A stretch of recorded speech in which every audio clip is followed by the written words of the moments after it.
At 1:44 a.m., the underground parking garage beneath Moretti Tower feels colder than winter steel. 27-year-old Selena Vale sits trembling inside her car after receiving the text that shattered her world. Your father is dead. 12 hours ago, Adrian Vale was still alive, the legendary head of security for Chicago's most feared crime lord, Lucien Moretti. Now he's gone, killed by a sniper's bullet meant for Lucien. When the man her father died protecting finds her crying in the darkness, their shared grief ignites something neither expected. That night changes everything. Thank you for following my story. Please like, comment what city you're watching from so I can see how far this story has traveled. The fluorescent lights overhead hum like dying insects. Selena's hands won't stop shaking. She stares at her phone screen until the words blur into meaningless pixels, but no amount of blinking makes them disappear. Your father is dead. 3 words. 12 letters. An entire universe collapsing into the cold leather seat of her Honda Civic. She doesn't remember driving here. Doesn't remember leaving her apartment, or grabbing her keys, or navigating 23 blocks through Chicago's midnight streets. Memory stops at the moment her phone buzzed on the kitchen counter. Everything after that is fog and autopilot, and the mechanical function of a body that forgot how to feel. The parking garage stretches empty in every direction. Concrete pillars cast long shadows under harsh white lights. Somewhere above her, 15 stories of steel and glass pierce the sky. Moretti Tower, the fortress her father protected for 18 years. The place he worked. The place he died for. The place she swore she'd never visit. Selena's breath comes in short, painful gasps. Her chest feels crushed beneath invisible weight. She wants to scream, but her throat has sealed shut. She wants to cry, but her body has run dry. All that remains is this terrible hollow ache spreading through her ribs like poison. Adrian Vale is dead. Her father is dead. The man who taught her to ride a bike and change a tire and stand up for herself even when the world pushed back. The man who made pancakes every Sunday morning and attended every single one of her college art shows, even though he understood nothing about graphic design. The man who called her bright eyes, and meant it, who saw light in her that she never saw in herself. Gone. Erased by a bullet that wasn't even meant for him. Footsteps echo across concrete. Selena's head snaps up. Her heart hammers against her ribs as a figure emerges from the shadows near the elevator bank. Tall, broad-shouldered, moving with the controlled precision of someone trained to kill. Lucien Moretti. Even in the dark, she recognizes him. Her father kept exactly 3 photographs in his wallet. Selena's high school graduation photo, a faded picture of her mother who died when Selena was 6, and one shot of him standing beside Lucien outside this very building. She's seen Lucien's face 100 times in newspapers and police reports, and whispered conversations her father refused to finish. Chicago's most feared crime lord, the untouchable king of an empire built on violence and blood money and secrets that could destroy politicians, judges, and millionaires. But the man walking toward her car doesn't look like a king. He looks destroyed. Lucien's white dress shirt is untucked and stained dark across the front. His jacket is missing. His black hair falls disheveled across his forehead, and his eyes, those amber eyes the newspapers described as merciless and calculating, are swollen and red. He's been crying. The realization hits Selena like a physical blow. Lucien stops 3 feet from her car door. For a long moment, he just stares at her through the window. His jaw works like he's trying to find words that don't exist. His hands hang at his sides, trembling. Then he speaks, and his voice cracks halfway through. Selena. She doesn't answer, can't answer. Her name in his mouth sounds wrong, too intimate, too familiar, like he has any right to speak to her at all. I'm sorry, Lucien says. His voice is raw, wrecked. Christ, I'm so sorry. Selena's fingers tighten around her phone until the plastic case creaks. Get away from me. I know you don't want to see me. Get the fuck away from me. The words rip out of her throat like broken glass. He died because of you. He's dead because you... Her voice shatters. The dam breaks. Everything she's been holding back for the last hour explodes outward in a scream that echoes off concrete and metal and indifferent steel. Lucien flinches but doesn't move, doesn't retreat. He stands there absorbing her rage like he deserves every syllable. And maybe he does. Maybe this man in his blood-stained shirt earned every ounce of her hatred. "He was your father," Lucian says quietly. "But he was my best friend." "Don't you dare He was the only person who ever gave a damn about me." Lucien's voice cracks again. His hands curl into fists. "The only person who believed I could be more than what this city made me. The only man I ever trusted with my life." Selina's vision blurs with tears. Then why is he dead? The question hangs in the air between them like smoke. Lucien's face contorts with something that looks like physical pain. Because he jumped in front of a bullet meant for me. Because he always protected me. Because that's who Adrian Vale was. A man who saved people even when they didn't deserve saving. His voice breaks completely on the last word. And suddenly Lucien Moretti, the feared crime boss, the untouchable kingpin, the man her father served for nearly 2 decades, collapses against her car door and sobs. The sound is terrible, raw and ugly and utterly human. His shoulders shake. His breath comes in ragged gasps. His forehead presses against the cold glass of her window like he's too exhausted to stand upright anymore. Selina stares at him through the barrier between them. Part of her wants to drive away, to leave him bleeding emotionally in this garage the same way her father bled out on some rooftop across the city. Part of her wants to hurt him the way she's hurting, to make him feel the crushing weight of grief that's suffocating her from the inside out. But another part of her recognizes something in Lucian's broken posture. The same thing she sees every time she looks in the mirror. Loss. Her hand moves to the door handle before her brain catches up. She pushes the door open slowly. Lucien staggers back, wiping his face with shaking hands, trying and failing to compose himself. "I shouldn't be here," he says roughly. When security said you were in the garage, I had to—" He stops. Swallows hard. "Adrian would want me to make sure you're okay." "I'm not okay." Selina's voice sounds hollow even to her own ears. "My father is dead. I'm the furthest thing from okay." "I know." "No, you don't." She climbs out of the car, her legs unsteady. "You don't know anything about me. You don't know what he meant to me. You don't know—" "He talked about you constantly." Lucien's words stop her cold. Every single day. What you were working on, what you were designing, how proud he was of you, how you inherited your mother's eyes and his stubbornness and enough talent to change the world if you wanted to. Selina's breath catches. "He kept every piece of work you ever sent him," Lucian continues. His voice is steadier now, but barely. "Every birthday card, every email. He had them all saved in his office upstairs. He showed me your portfolio last month when you redesigned that website for the children's hospital. He must have opened that file 15 times just to look at it." Tears stream down Selina's face. "Stop. He loved you more than anything in this world."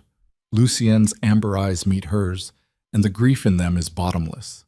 "And he knew exactly how dangerous my life was. He knew what protecting me might cost, but he did it anyway because that's who your father was, the best man I ever knew." The words hit Selina like bullets. Each one finds its mark. Each one carves deeper into the wound, already destroying her from the inside. "I hate you," she whispers. "I know. I hate you so much. I know. He should be alive." Her voice cracks. "He should be here instead of you." Lucien's face contorts. "You're right." The agreement breaks something fundamental inside Selina's chest. Because she wants him to argue. She wants him to defend himself or make excuses or give her a target for all this rage burning through her veins. But he doesn't. He just stands there accepting her hatred like penance, like he believes he deserves it.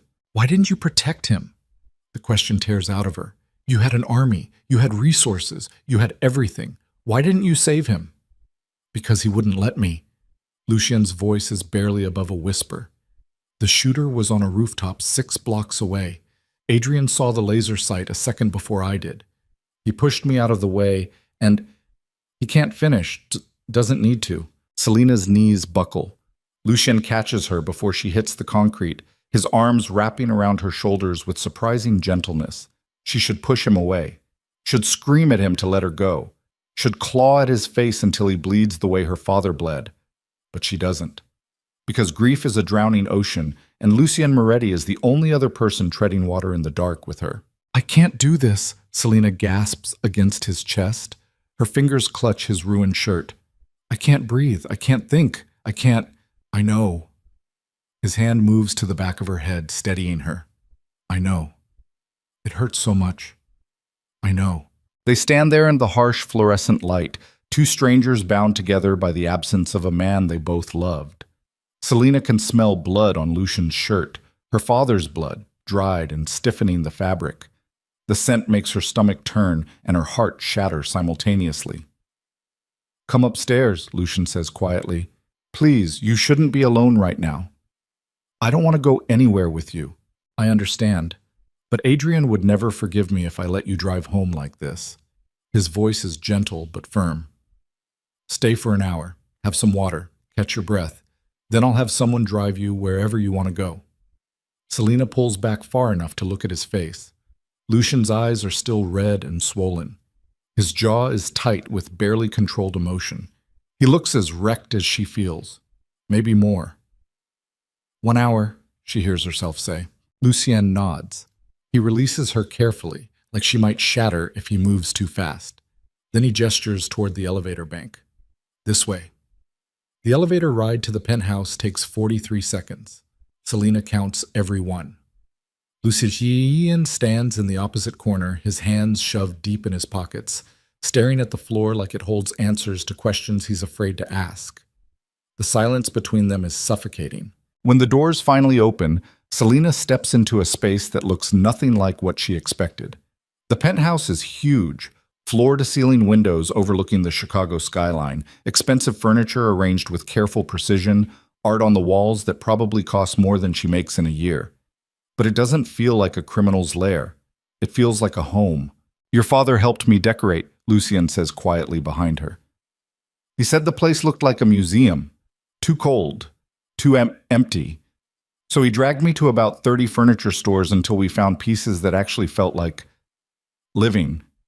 Selina's eyes burn with fresh tears.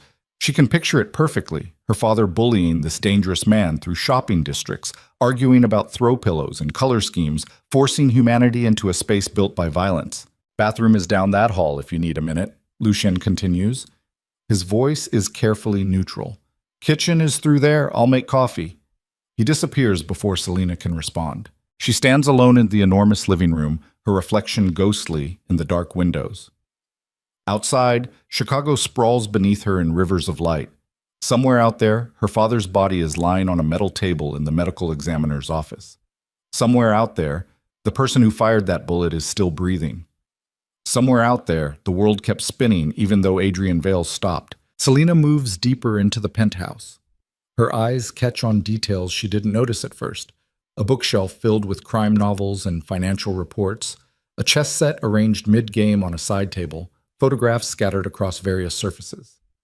She stops in front of one particular frame. It's a candid shot of her father and Lucien standing outside this building. Adrian is laughing at something off camera, his hand on Lucien's shoulder. Lucien is smiling, genuinely smiling, not the cold expression she's seen in newspapers. He looks younger, lighter, almost happy. The photograph was taken 3 months ago, according to the date stamp in the corner. 3 months ago, her father was alive. 3 months ago, none of this nightmare existed. That was his birthday, Lucien's voice says behind her. She didn't hear him return. We went to his favorite steakhouse downtown. He ate enough prime rib to kill a normal person, then complained about needing to work out more. Selina's throat tightens. He loved that place. I know.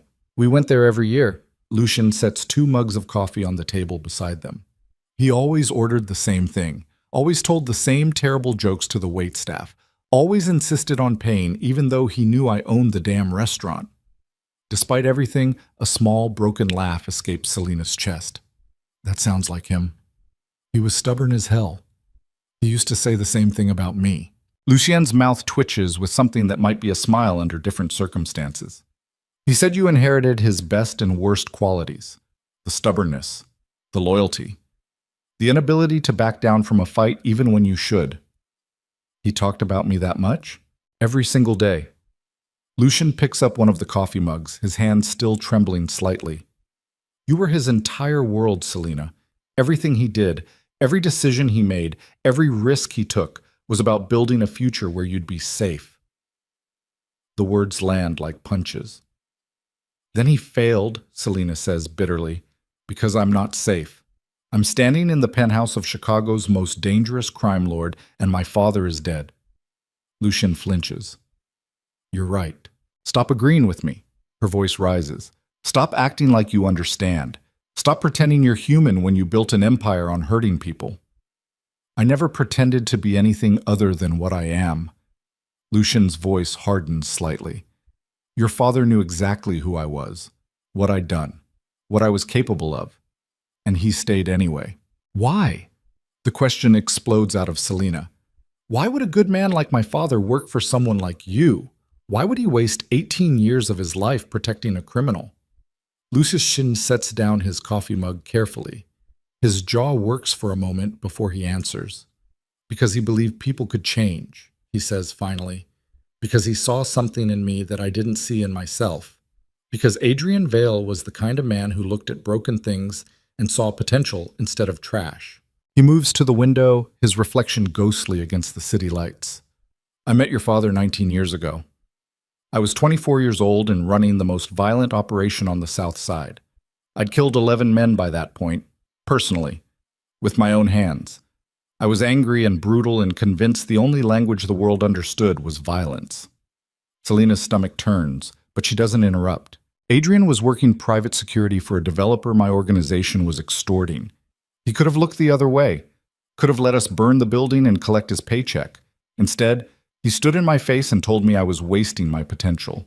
Said I was smart enough to build something legitimate if I stopped being a coward. Lucien's laugh is hollow. No one had ever called me a coward before. I almost killed him for it, but something about the way he said it, like he actually believed I could be more than a thug with a gun, it got under my skin. So instead of putting a bullet in his head, I hired him. He turns back to face Selena. For 18 years, your father pushed me to be better, to think bigger, to transform violence into influence, and influence into legitimate power. Every time I wanted to solve a problem with bloodshed, Adrian found another way. Every time I fell back into old patterns, he called me out. He was my conscience, Selena, my moral compass, the only person who ever held me accountable. Tears stream down Selena's face. And you got him killed. The accusation hangs in the air between them. Lucien's expression doesn't change. Yes, I did. The admission is worse than an argument, worse than excuses or justifications or any defense he could offer, because it's the truth, raw and terrible and undeniable. I'll never forgive you, Selena whispers. I don't expect you to. I'll hate you for the rest of my life. I know.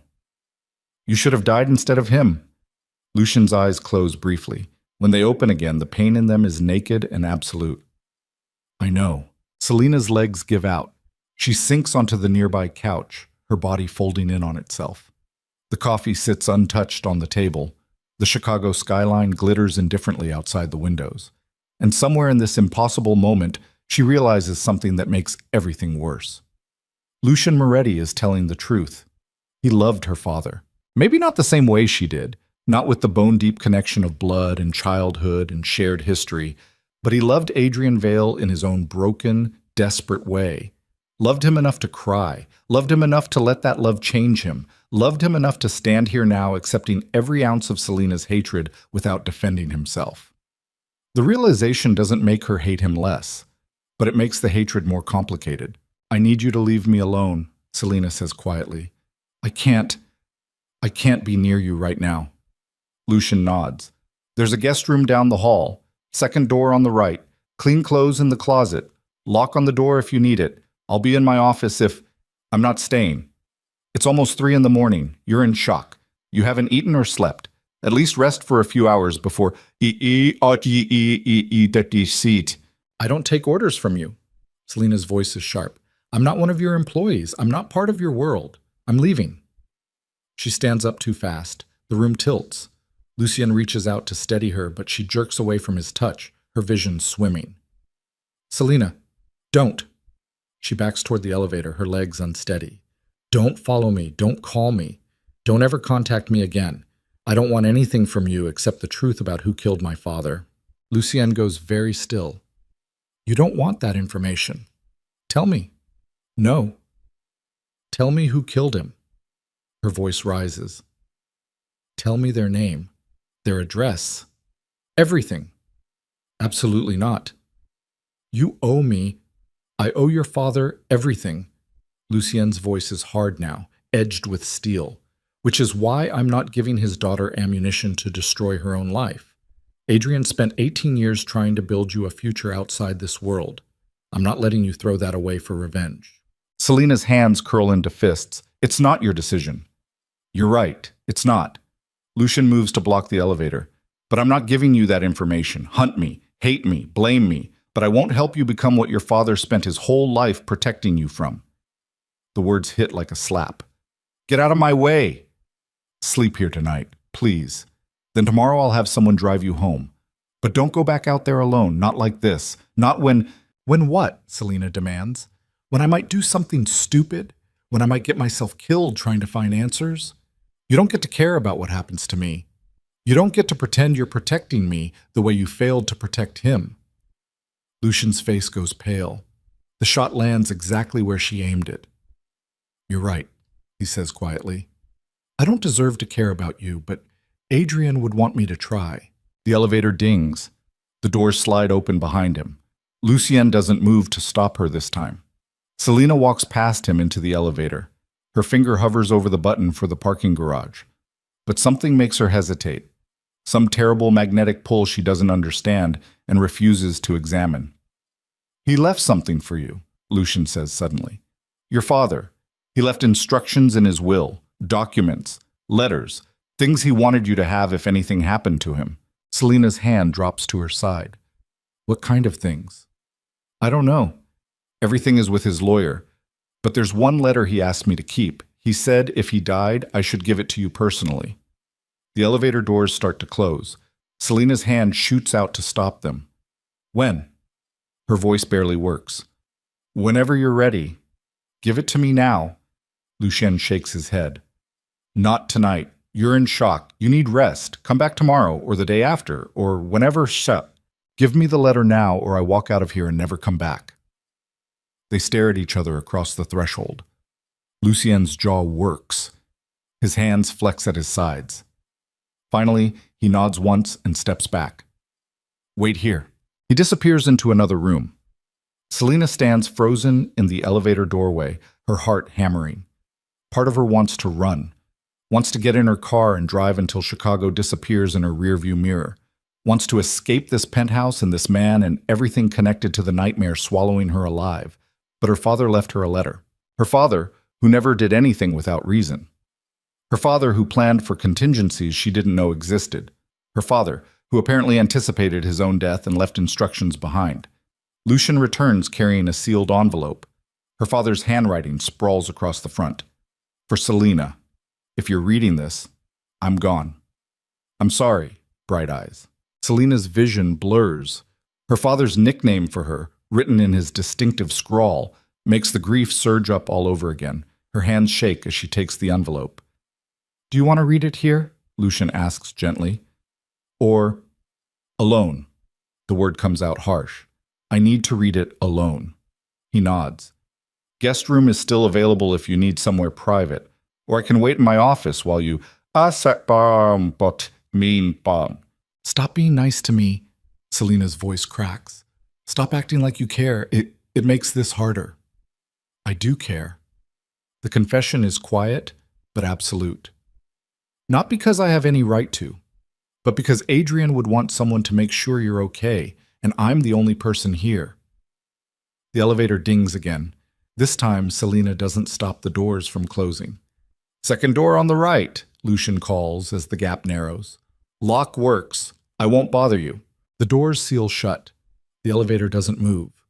Selena stands alone in the small metal box, staring at the envelope in her hands. Her father's last words. His final message to her. She can't do this. Can't break open whatever truth is waiting inside that sealed paper. Can't handle one more revelation on top of the grief already crushing her chest. But her finger presses the button for the penthouse anyway. The elevator climbs back up. The doors open. Lucien is gone. Vanished into one of the other rooms, giving her the space she demanded. The enormous penthouse feels even emptier now, more hollow, like an expensive mausoleum where the living go to hide from death. Selina finds the guest room easily. It's smaller than the main space, but still luxurious. King bed with clean white linens, attached bathroom with marble countertops, closet full of generic clothing in various sizes. The lock on the door is heavy and secure. She engages it with shaking hands. Then she sits on the edge of the bed and stares at her father's handwriting. For Selina, if you're reading this, I'm gone. I'm sorry, bright eyes. Her thumb traces over the words. The paper is thick and expensive. The seal is unbroken. Whatever her father wanted her to know has been waiting in Lucian's keeping, protected, preserved for this exact terrible moment. Selina tears open the envelope. Inside is a single sheet of paper covered in her father's tight, efficient handwriting. No date, no formal greeting, just words that blur and swim as tears flood her vision. But she forces herself to read anyway. And what she reads changes everything. The letter trembles in Selina's hands. Her father's handwriting blurs and sharpens as tears stream down her face, but she forces herself to read every word. Bright eyes, if you're reading this, then I'm gone. And I'm sorry. Not for dying. That was always a possibility in this line of work. I'm sorry for leaving you alone with questions I should have answered while I was still breathing. You're probably angry right now. At me. At Lucien. At the entire goddamn world. That's okay. Be angry. Scream. Break things. Hate me for a while if you need to. But when the anger burns itself out, I need you to understand something. Lucien Moretti is not the monster you think he is. I know what the newspapers say. I know what the police files claim. I know the rumors that follow him through every dark corner of this city. Most of them are true. Lucien has done terrible things. He's hurt people. He's built an empire on foundations that would make decent folks sick to their stomachs. But he's also the best friend I ever had.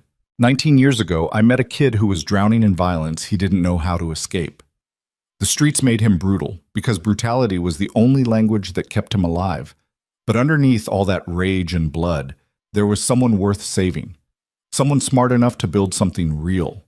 Someone capable of more than just survival. I spent 18 years helping him become that person. It wasn't easy. There were days I wanted to walk away. Days I questioned everything. Days I wondered if I was wasting my life trying to polish a stone that would never shine. But then there were the other days. The days when Lucien chose mercy over violence. The days when he invested in neighborhoods instead of burning them down. The days when I saw him transform into the man I always believed he could be. That transformation is fragile, Selina. It requires constant pressure, constant guidance, constant belief from someone who refuses to give up on him. That person was me. Now it needs to be you.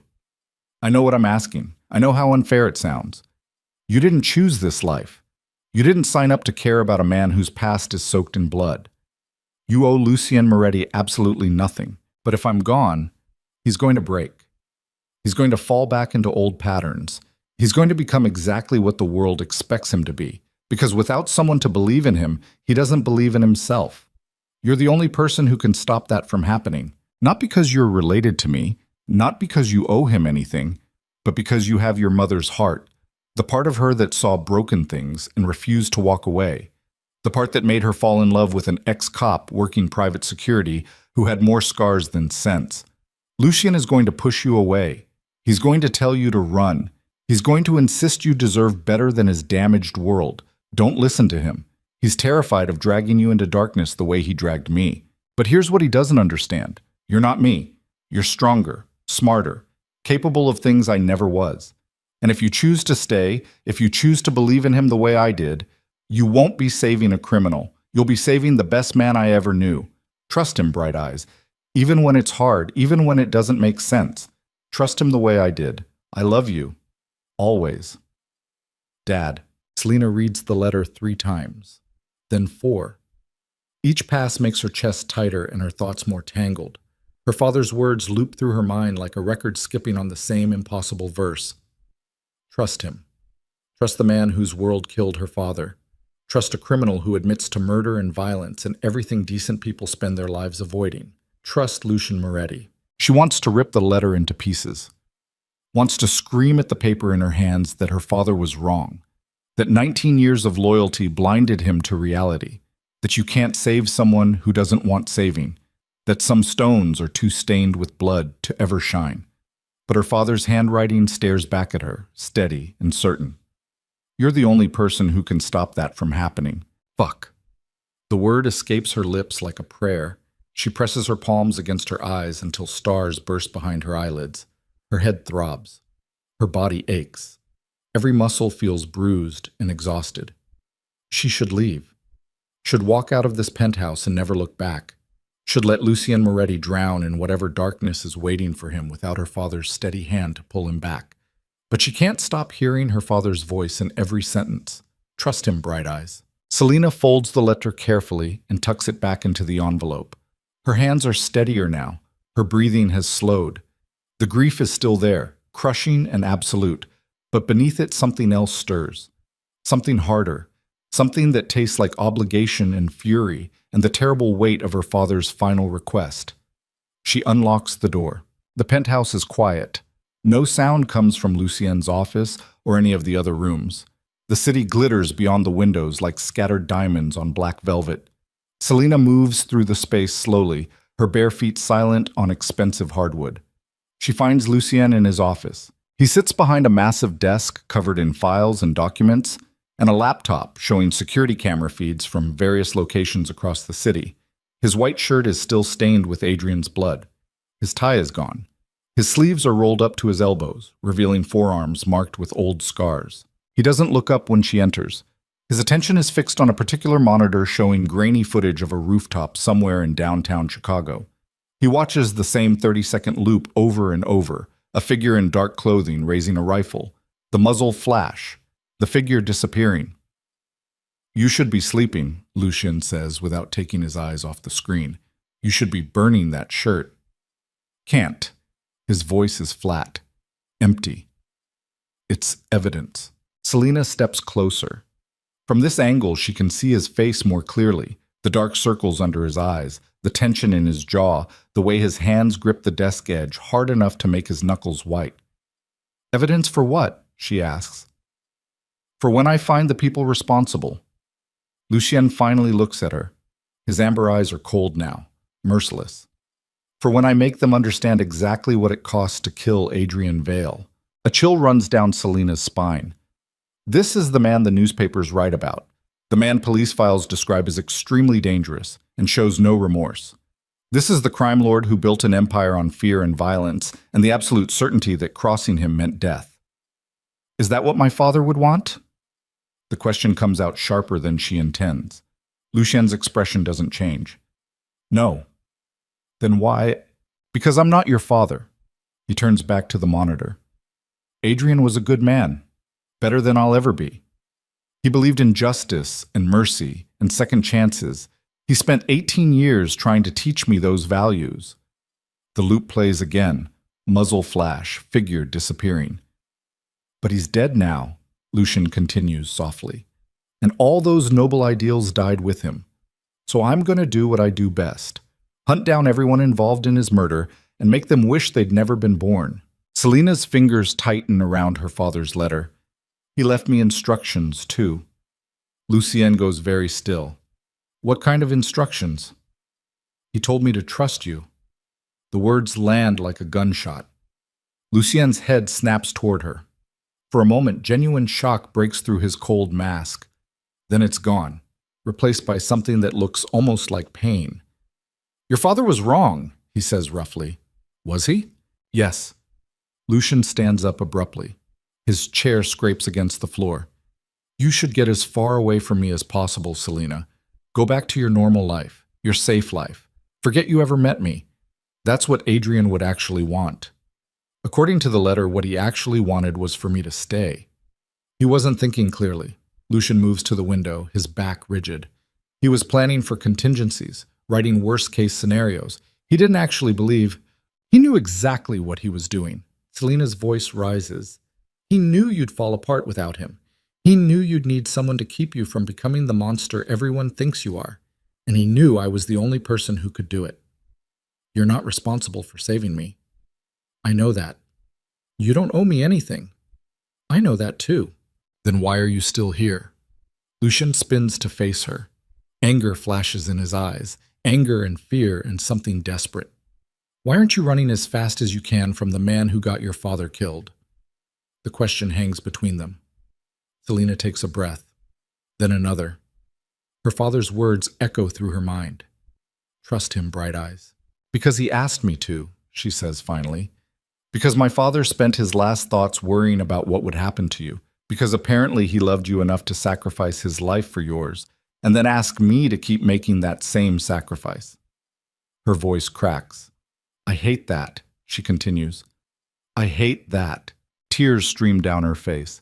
But I'm here anyway, because he was my father, and because he never asked me for anything in his entire life except this one impossible thing. Lucian stares at her. His chest rises and falls with controlled breaths. His hands curl into fists at his sides.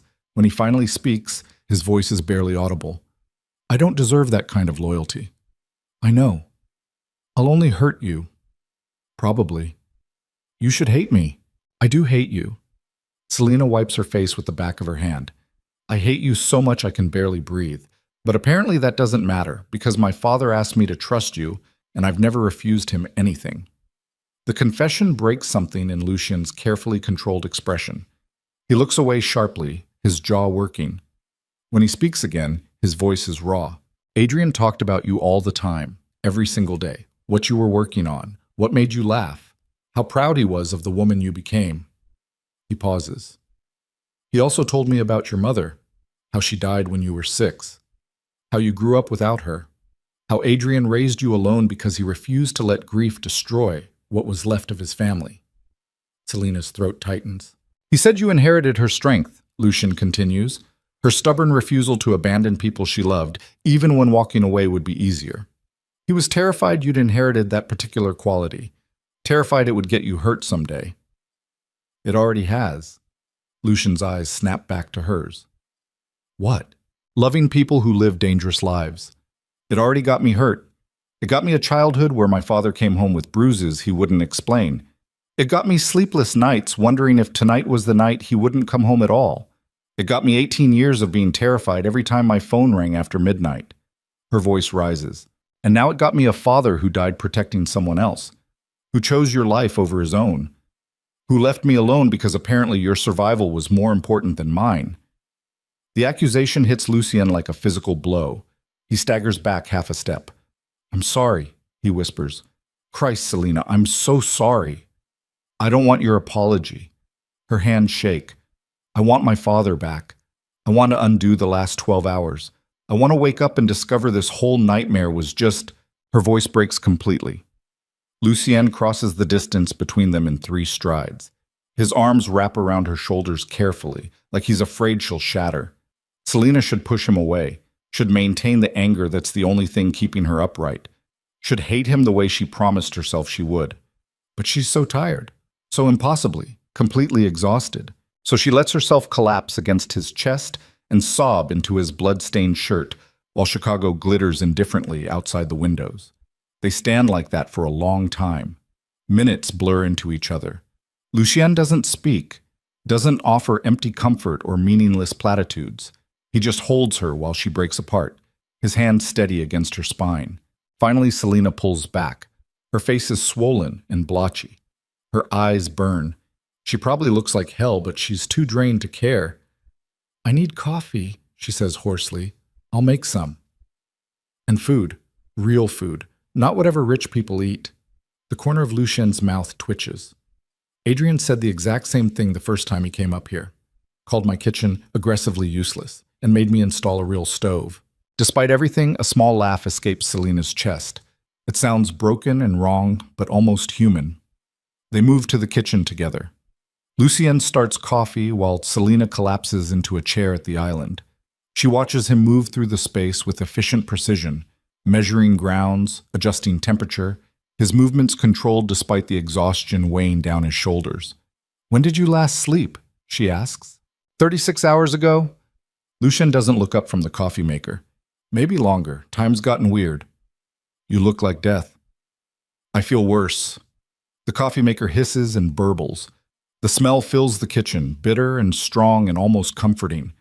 Lucian pulls eggs and bread from the refrigerator, along with cheese and vegetables that look too fresh to belong to someone who survives on takeout. Adrian did the grocery shopping, he says, apparently reading her expression. Every Sunday morning, he'd show up with bags full of ingredients and lecture me about nutrition like I was 12 years old. Selena's chest tightens. He did the same thing to me. He was relentless about it. Once he made me eat kale for a week straight because I mentioned feeling tired. He tried that with me too. Lucien cracks eggs into a bowl. I told him I'd rather die young than eat rabbit food. He called me a dramatic child and made kale salad anyway. They fall quiet. The eggs sizzle in the pan. Lucien works with surprising skill, chopping vegetables with precise knife strokes, seasoning by instinct rather than measurement. The domesticity of it all feels surreal. Wrong. Like watching a tiger cook breakfast in an apron. My father taught you how to cook, Selena says. It's not a question. He taught me a lot of things. Lucien slides an omelet onto a plate. How to balance a checkbook properly. How to negotiate without threatening violence. How to tell when someone's lying by watching their hands instead of their face. He sets the plate in front of her. How to make a decent omelet so I didn't live on protein bars and whiskey.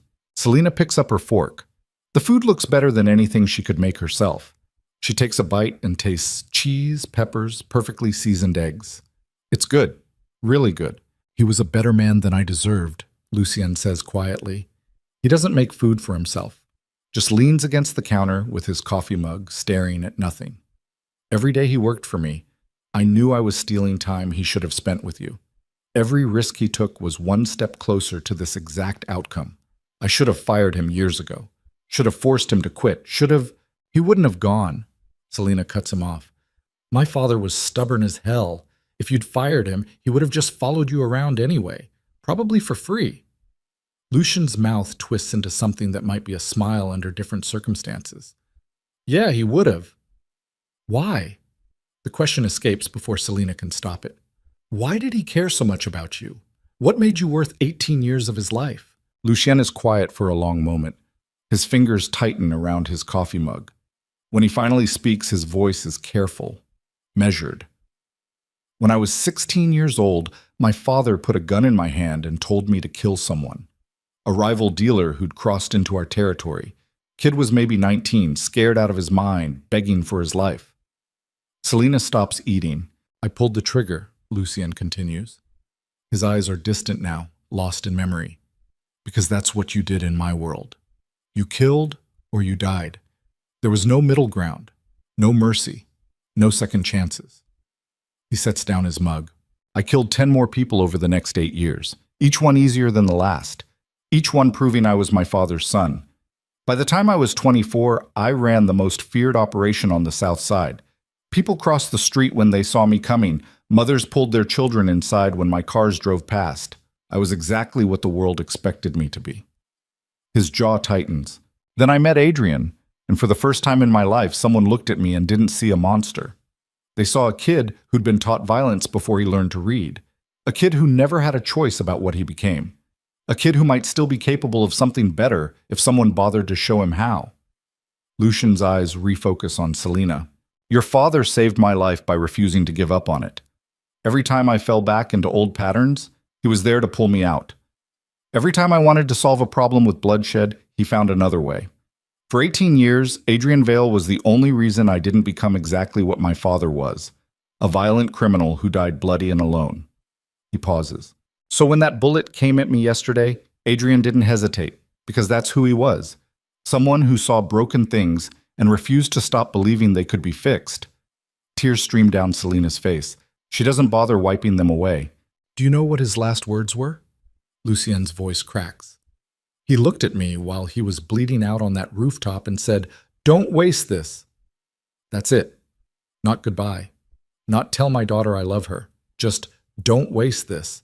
Like his death was an investment he expected me to honor. The confession breaks him. Lucien's carefully controlled mask shatters. His shoulders shake. He turns away sharply, but not before Selena sees tears streaming down his face. She stands up, crosses the kitchen, puts her hand on his shoulder. Lucien flinches at the contact, but doesn't pull away. He didn't blame you. Selena says quietly. If those were his last words, then he didn't blame you for what happened. He was thinking about your future, about making sure his death meant something. It shouldn't have happened at all. Lucian's voice is ragged. I should have been more careful. Should have had better security. Should have seen the threat before. Oh, stop. Selena's grip tightens. You can't rewrite history. You can't go back and change what happened. All you can do is exactly what he asked. Don't waste it. Lucien turns to face her. His eyes are red and swollen. His face is drawn with exhaustion and grief. He looks nothing like the untouchable crime lord who commands an empire through fear. He looks human. I don't know how to do this without him, he whispers. I don't know how to be the man he believed I could be when the only person who ever believed it is gone. The vulnerability in his voice cuts straight through Selena's defenses. This is what her father saw. This is the person worth saving, not the criminal empire or the dangerous reputation. Just a man drowning in grief and terror that he'll fall back into darkness without a compass to guide him home. Then I'll help you, Selena hears herself say. Lucian's eyes widen. What? I'll help you. The words come faster now, fueled by adrenaline and exhaustion and the terrible weight of her father's final request. I'll stay, not forever, not permanently, but long enough to make sure you honor his sacrifice, long enough to keep you from becoming what he spent 18 years preventing. Selena, you can't. I can do whatever I want. Her voice hardens. And what I want is to make sure my father didn't die for nothing. So I'm staying. I'm going to watch you, challenge you, push you the way he did. And if you start falling back into old patterns, I'm going to pull you out of them. Lucian stares at her like she's speaking a foreign language. This is insane, he says finally. I know. You barely know me. I know enough. You hate me. Completely. Selena doesn't flinch. I hate you for being alive when my father isn't. I hate you for building a world dangerous enough to get him killed. I hate you for asking him to take risks that should never have been necessary. She takes a breath. But my father loved you, and he asked me to trust you, so I'm going to try. Not because I want to, not because it makes sense, but because he never asked me for anything else, and I'll be damned if his final request goes unfulfilled. The declaration hangs between them. Outside, dawn begins breaking over Chicago. Pink and gold light spills across the skyline, transforming steel and glass into something almost beautiful. The city wakes up. People start their morning routines. Life continues despite the grief crushing two strangers in a penthouse above it all. Lucien's phone buzzes. He glances at the screen and his expression hardens. I need to take this, he says roughly. It's about the investigation. Then take it. He hesitates. Selena, I'm not leaving. Take the call. Lucian holds her gaze for another moment. Then he steps into his office and closes the door. Selena hears his voice rise and fall through the walls. Sharp commands and hard questions delivered in the tone of someone who expects absolute obedience. She's alone again. The omelet sits half-eaten on the counter. Coffee grows cold in forgotten mugs. Selena moves back to the windows and stares at the city her father died protecting. Somewhere out there, the person who killed him is still breathing, still walking free, still alive while Adrian Vale lies cold and dead. The fury returns. Not hot and explosive like before. This anger is cold, calculated, the kind that burns steady and long. Her father asked her to trust Lucien. And he didn't ask her to forgive the people responsible for his death. Selena pulls out her phone. Her hands are steadier now. Her thoughts clearer. She opens a new message to her father's lawyer, a woman named Patricia Chen who handled all his legal affairs. This is Selena Vale. My father is dead. I need to see his will immediately. Everything he left behind, every document, every file, every piece of information about his work for Lucien Moretti. She hits send before she can second-guess herself. The response comes within minutes. I'm so sorry for your loss. I can meet you tomorrow at 10 a.m. My office. I'll have everything prepared. Selena types back. I'll be there. She tucks her phone away. Through the office door, she can still hear Lucien's voice, harder now, edged with violence. He's hunting, tracking, following whatever trail led to her father's murder. Part of her wants to stop him, wants to honor Adrian's belief in mercy and justice and second chances. But another part of her, the part that inherited her mother's stubborn loyalty and her father's unwavering determination, wants to let Lucien burn the entire city down until he finds the person responsible. She doesn't know which impulse to trust. The office door opens. Lucien emerges looking even more exhausted than before. His eyes find Selina immediately. "They found the shooter," he says. His voice is flat, empty. "Dead. Single gunshot to the head, professional execution. Someone made sure he couldn't talk." Selina's stomach drops. What does that mean? It means this wasn't random. Someone hired that shooter specifically to kill Adrian, then they eliminated the loose end before he could be questioned. Lucien's hands curl into fists. This was planned, organized, professional. Who would want my father dead? That's what I'm going to find out. The promise in his voice is absolute. Every enemy I've made in the last 19 years, every rival organization, every grudge holder who might want revenge, I'm going to tear this city apart until I find them. And then what? Selina demands. You kill them? Start a war? Prove you're exactly the monster my father spent 18 years trying to change? Lucien's eyes flash.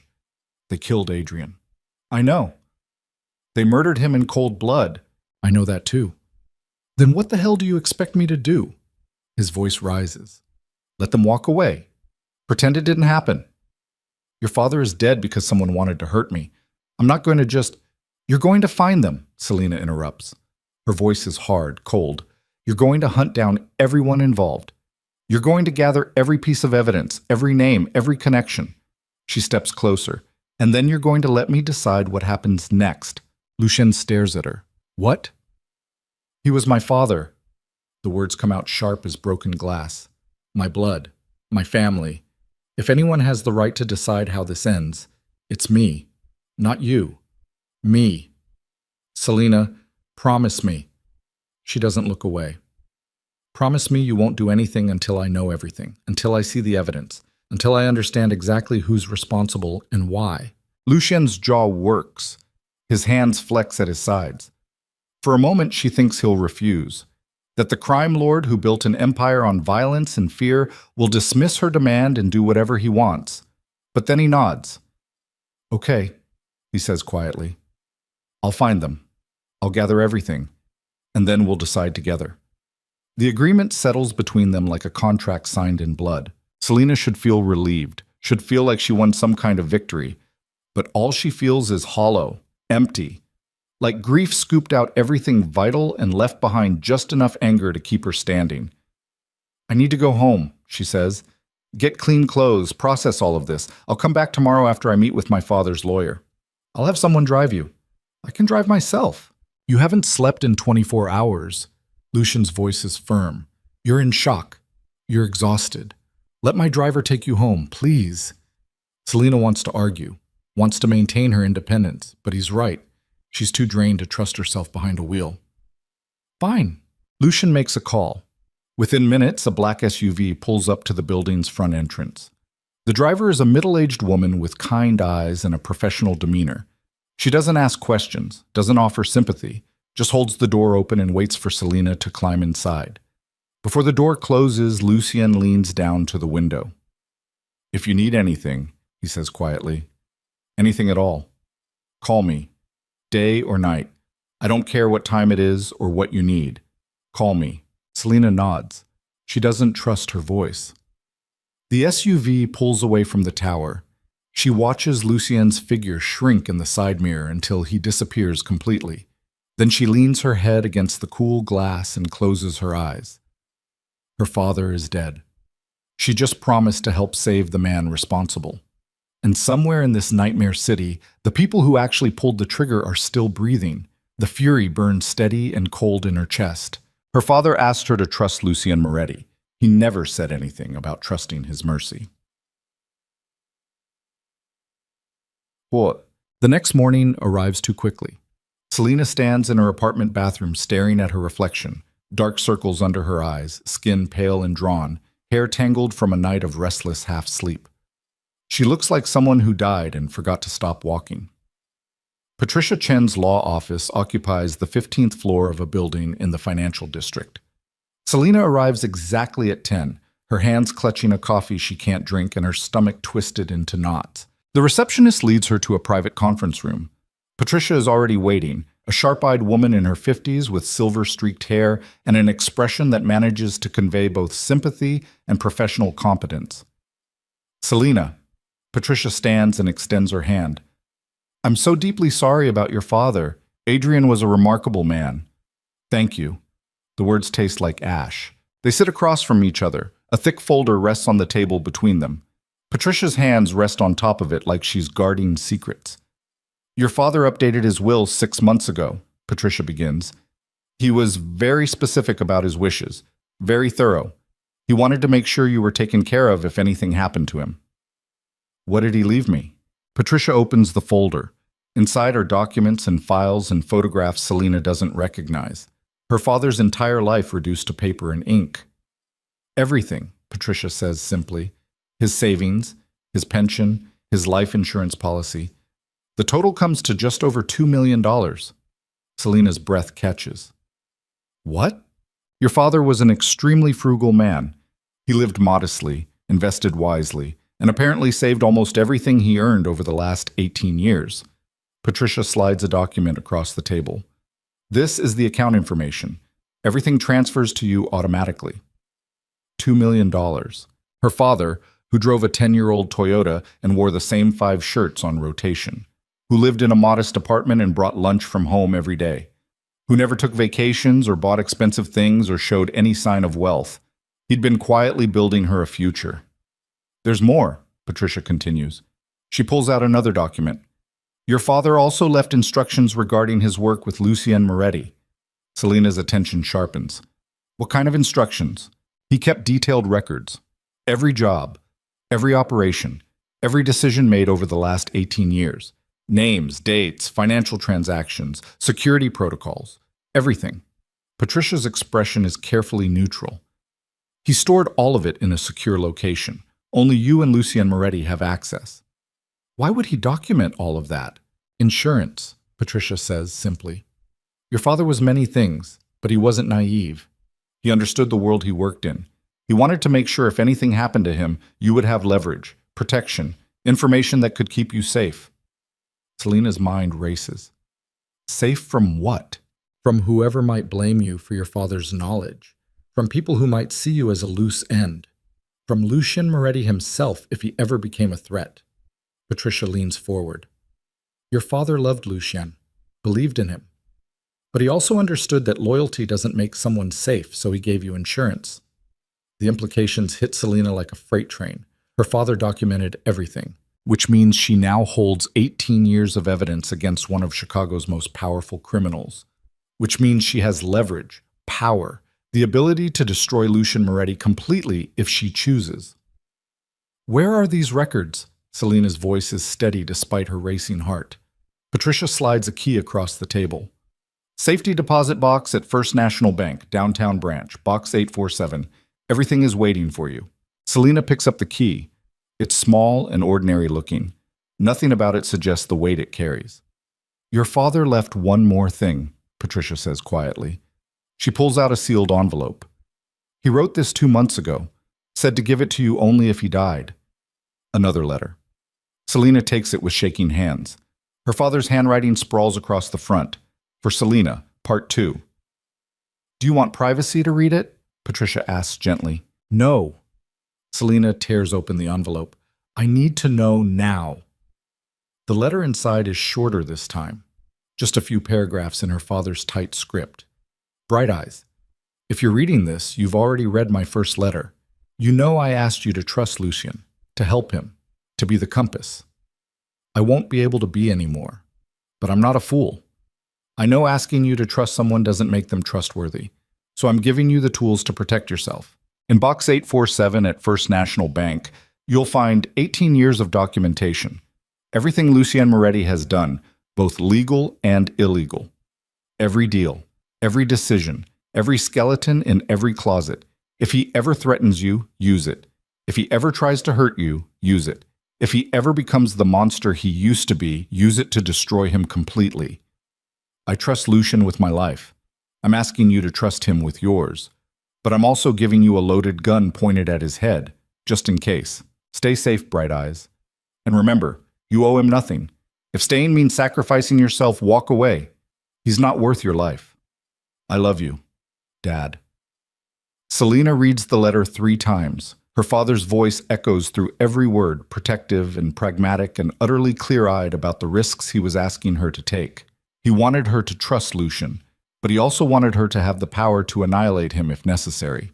Did you know about this? Selena asks Patricia. About the documentation? I knew your father kept records. I didn't know the extent of them. Patricia's expression is carefully neutral. But I can guess. Adrian Vale was meticulous. If he documented Lucian Moretti's operations, it's because he wanted to ensure your safety above all else. Selena folds the letter and tucks it into her purse alongside the key. Her mind is racing through implications and possibilities, and the sudden, terrible weight of power she didn't ask for. She could destroy Lucian, could hand all that documentation to the FBI and watch his empire collapse, could make him pay for every crime he's ever committed, could ensure he spends the rest of his life in a prison cell. Her father gave her that choice, but he also asked her to trust him. The contradiction is dizzying. I need to go, Selena says abruptly. She stands up, her chair scraping against the floor. Thank you for everything. Of course. Patricia stands as well. If you need anything, legal advice, help accessing the accounts, someone to review the documentation, call me. Your father was a friend. I'd like to help his daughter however I can. Selena nods. She doesn't trust her voice. She leaves the office in a daze. The elevator ride down feels like falling. By the time she reaches the street, her phone is already ringing. Lucian's name appears on the screen. She stares at it for 3 rings before answering. We need to talk, Lucian says without preamble. His voice is tight, controlled. I found something. What kind of something? Not over the phone. Can you come to the tower? Selena's hand tightens around the phone. The key to her father's safety deposit box burns like fire in her pocket. She could go to the bank right now, could retrieve the documentation, could read through 18 years of evidence and decide whether Lucian Moretti deserves the trust her father asked her to give, or she could go to him first, could hear what he found, could try to honor her father's belief that this man is worth saving. I'll be there in 20 minutes, she says. Selena, Lucian pauses. Thank you. The line goes dead. Selena stands on the sidewalk watching traffic flow past. People hurry by on their way to normal jobs and normal lives. None of them know that Adrian Vale died 2 days ago. None of them care. The world just keeps spinning like nothing happened. She should go to the bank, should retrieve the evidence before Lucian discovers it exists, should protect herself the way her father intended. Instead, she hails a cab and gives the driver the address for Moretti Tower, because her father asked her to trust Lucian, and because she's not ready to destroy him until she understands exactly who he is. The cab drops her at the tower's entrance 23 minutes later. The same security guard from 2 nights ago recognizes her immediately and waves her through without questions. The elevator ride up feels endless. By the time the doors open on the penthouse level, Selena's heart is hammering. Lucian is waiting in his office. He's changed clothes, clean shirt, fresh tie, hair combed back. But his face is drawn with exhaustion and his eyes are bloodshot. You look terrible, Selena says. Haven't slept. Lucian gestures to a chair. Sit, please. She sits. Lucien remains standing, his hands braced on his desk. Between them is a laptop showing surveillance footage and a stack of printed documents. I found the organization responsible for hiring your father's killer, Lucian says without preamble. It took all night. I called in every favor I had, leaned on every contact, but I found them. Selena's breath stops. Who? The Volkov Bratva, Russian organized crime syndicate operating out of the North Side. They've been trying to move into my territory for the last 2 years. I've blocked them at every turn. He taps the laptop screen. 3 months ago, they approached Adrian, offered him $5 million to walk away from me. Leave me vulnerable. Let them make their move. Selena's stomach turns. What did my father say? He told them to go to hell. Lucien's voice is hard. Then he warned me about the approach. We tightened security, increased surveillance, made it clear that betraying me would have consequences. He pulls up another file. The Volkovs responded by putting a hit on Adrian. Not me, Adrian specifically. They wanted to send a message. To prove that loyalty to me comes with a price. Selena's hands curl into fists. You're sure? Completely. I have phone records, financial transactions, testimony from 3 separate sources. Lucian's eyes meet hers. The order came from Dmitry Volkov himself. He personally contracted the shooter. He personally ordered the follow-up execution to eliminate the witness. The fury in Selena's chest explodes into something white-hot and consuming. Where is he? Her voice is, Where is he? Selena's voice cuts through the air like a blade. Her hands grip the armrests of her chair hard enough to make the leather creak. Every muscle in her body is coiled tight, ready to spring. Lucien's expression doesn't change. He's protected. The Bratva has him locked down in a compound on the north side. 24-hour security, armed guards. The entire operation is designed to keep people like me from getting anywhere near him. Then we break through the security. Selena, we find him. We make him pay for what he did to my father. Her voice rises. You said you'd find them. You found them. Now we finish this. Lucian moves around the desk slowly. His movements are controlled, but she can see the tension in his shoulders, the way his jaw works. He's holding something back. It's not that simple, he says carefully. Why not? Because going after Dmitry Volkov means war, real war. Not the controlled territorial disputes we've had for the last 2 years. I'm talking about bloodshed on every corner, civilians caught in crossfire, police crackdowns that hurt everyone. He stops in front of her. Your father spent 18 years trying to keep me from starting that kind of war. He believed there were better ways to handle conflict. The words hit Selena like a slap. My father is dead because of Dmitry Volkov, she says through clenched teeth. He doesn't get to hide behind the fear of consequences. He doesn't get to walk away from this. I'm not saying he walks away. Lucien's voice is hard now. I'm saying we need to be smart about this, strategic. We gather more evidence. We find leverage. We dismantle the Bratva piece by piece until Volkov has nowhere left to hide. How long will that take? Months? Maybe longer? No. Selena stands abruptly. The chair scrapes against the floor. Absolutely not. Every day that man breathes is an insult to my father's memory. Every hour he walks free is justice denied. This isn't about justice. Lucien's amber eyes pin her in place. This is about revenge. And revenge makes you sloppy, gets you killed. Your father understood that. He always chose the long game over immediate satisfaction. My father is dead. The words rip out of Selena's throat. He doesn't get to make decisions anymore. I do. And I'm telling you, I want Dmitry Volkov to pay for what he did. Now. Not months from now. Now. Lucian stares at her. Something shifts in his expression. Recognition, maybe, or understanding. He sees the fury burning through her veins. The desperate need for action. That's the only thing keeping grief from swallowing her whole. If we do this, he says quietly, there's no going back. Once we move against Volkov directly, the entire city will feel the consequences. People will die. Innocent people. And you'll have to live with that. I'll live with it. Selena's voice doesn't waver. As long as Volkov dies too.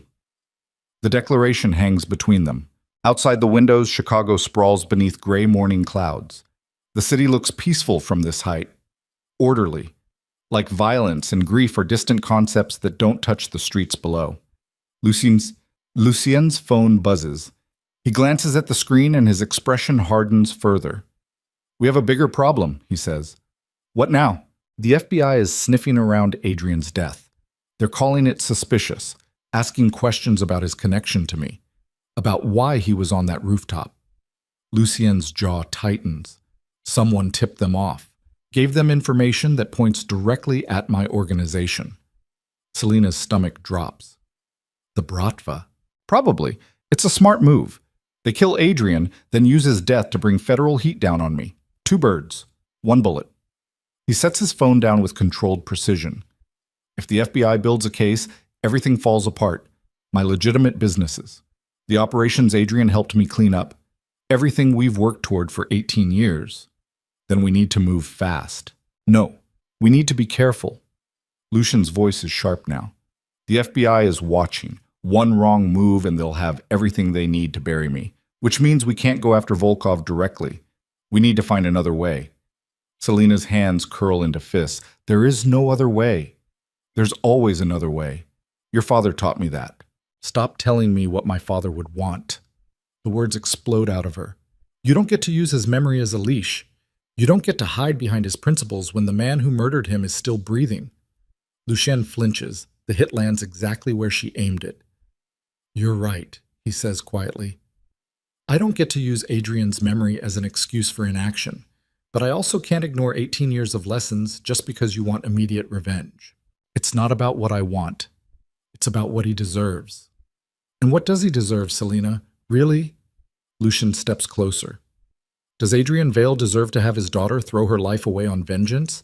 Does he deserve to watch you become exactly what he spent his whole life protecting you from? The question cuts deep.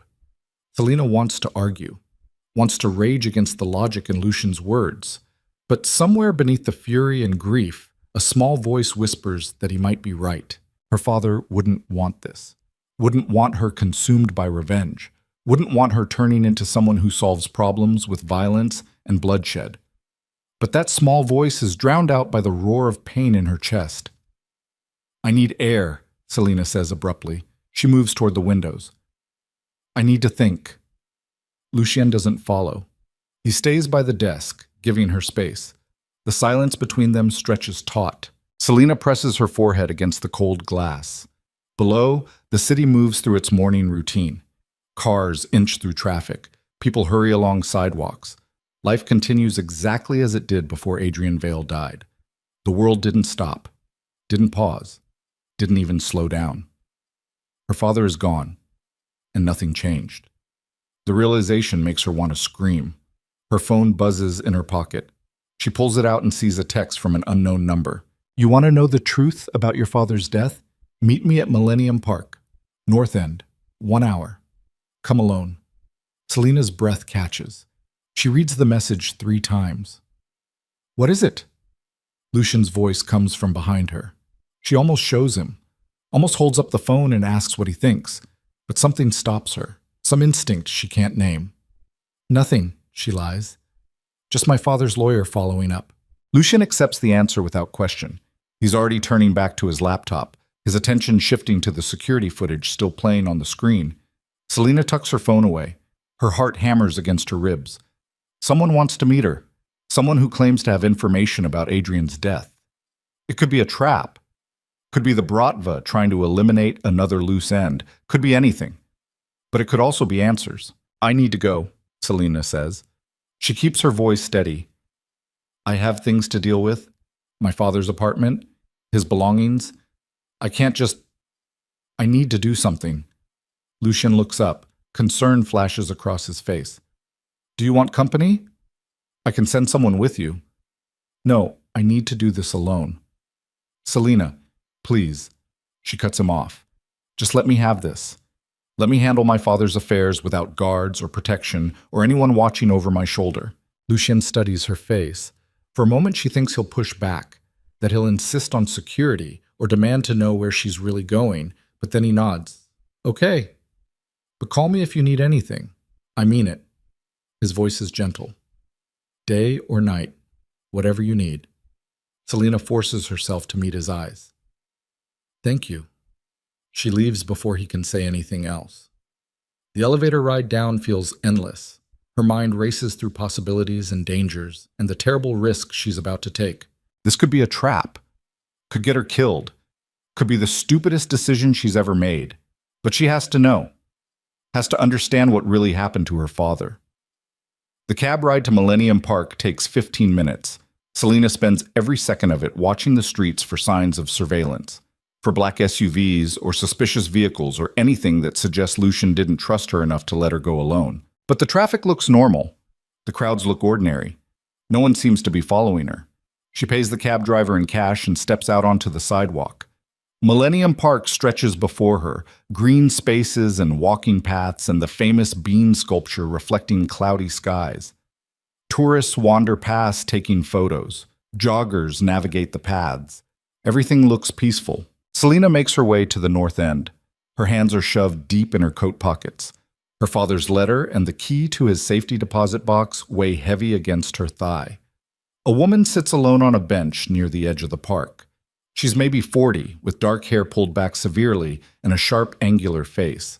She wears an expensive coat and designer sunglasses despite the overcast weather. She looks up as Selina approaches. "Selina Vale," the woman says. It's not a question. "Who are you?" "Someone who worked with your father." The woman gestures to the empty space on the bench. "Sit. We don't have much time." Selina sits slowly. Every instinct screams that this is dangerous, wrong, but she's already here, already committed. "What do you know about my father's death?" she asks. The woman is quiet for a moment. She watches the tourists and joggers like she's searching for threats. "Adrian Vale was a good man," she says finally. "One of the few left in this city. I respected him, trusted him, which is why I'm taking this risk to tell you the truth."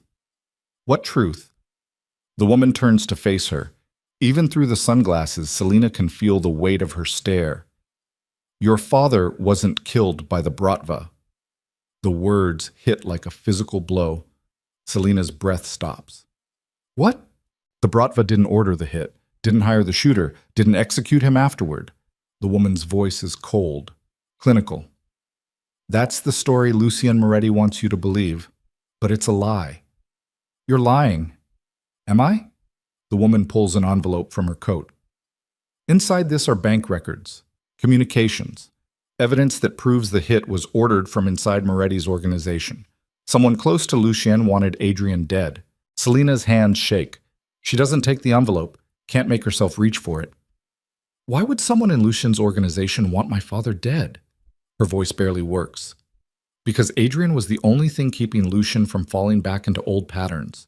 The only person who could challenge him, stop him, the only moral compass in a world built on corruption." The woman sets the envelope on the bench between them. Someone decided that compass was becoming a liability. "No." Selina shakes her head. "Lucien loved my father. Lucien Moretti loves power more than he loves anyone." The woman's voice is hard. "Your father was pushing him toward legitimacy, forcing him to give up control, to transform an empire built on violence into something clean and legal.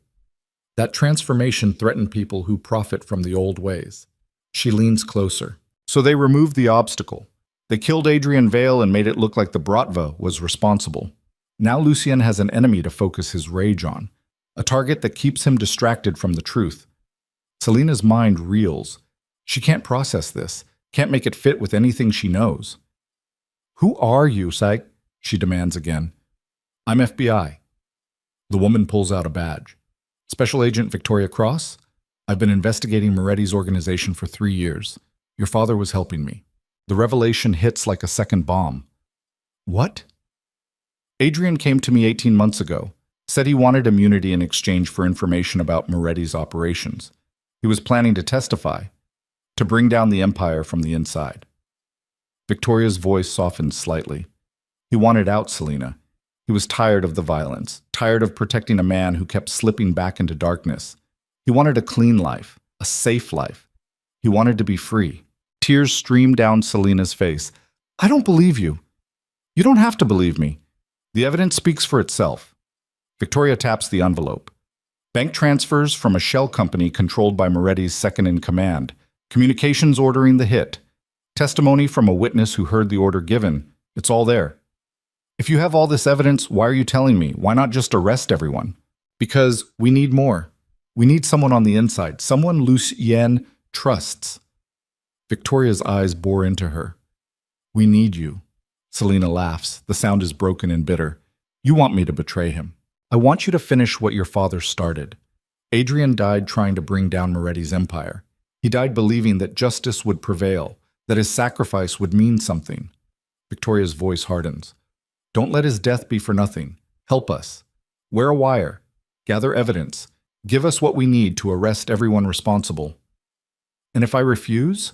Then the people who killed your father walk free. They continue profiting from his death, and Adrian Vale's sacrifice means exactly nothing." Victoria stands. "You have 48 hours to decide. After that, we move forward with or without you." She walks away without another word. disappears into the crowd of tourists and joggers like she was never there at all. Selena sits frozen on the bench. The envelope rests beside her. She stares at it like it might explode. Everything she thought she knew is crumbling. The Bratva didn't kill her father. Someone inside Lucien's organization did. Her father was working with the FBI, planning to betray Lucien, planning to destroy the empire he spent 18 years helping build.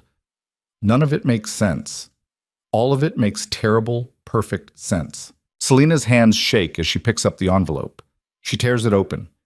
Inside are photocopies of bank statements, emails, intercepted communications. She reads through them with growing horror. Wire transfer, $500,000 from LC Holdings, LLC to offshore account. Email fragment, problem needs permanent solution. Vale knows too much. Witness testimony. I heard Marco tell the shooter to make it look like Bratva work.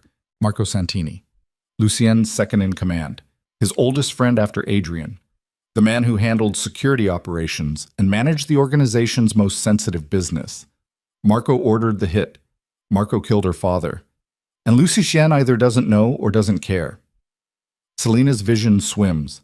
She feels like she's drowning, like the ground beneath her feet has disappeared and she's falling through empty air with nothing to catch her. Her phone rings. Lucien's name appears on the screen. She stares at it for 3 rings before answering.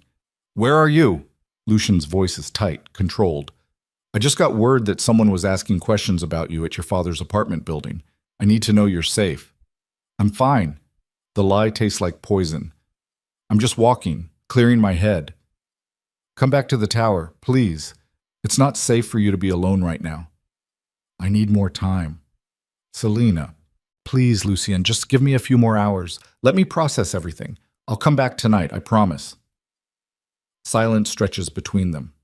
She can hear him breathing, can picture the way his jaw is probably clenched, the way his fingers are probably drumming against his desk. Okay, he says finally.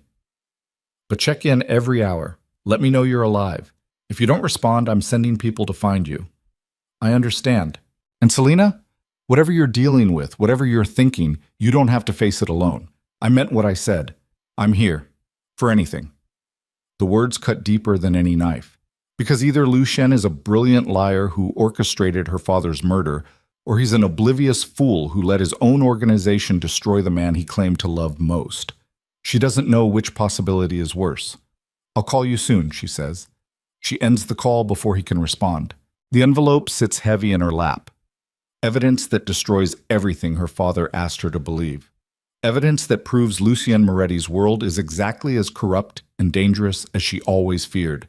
Her father died for nothing, or worse, her father died trying to escape and was killed for it.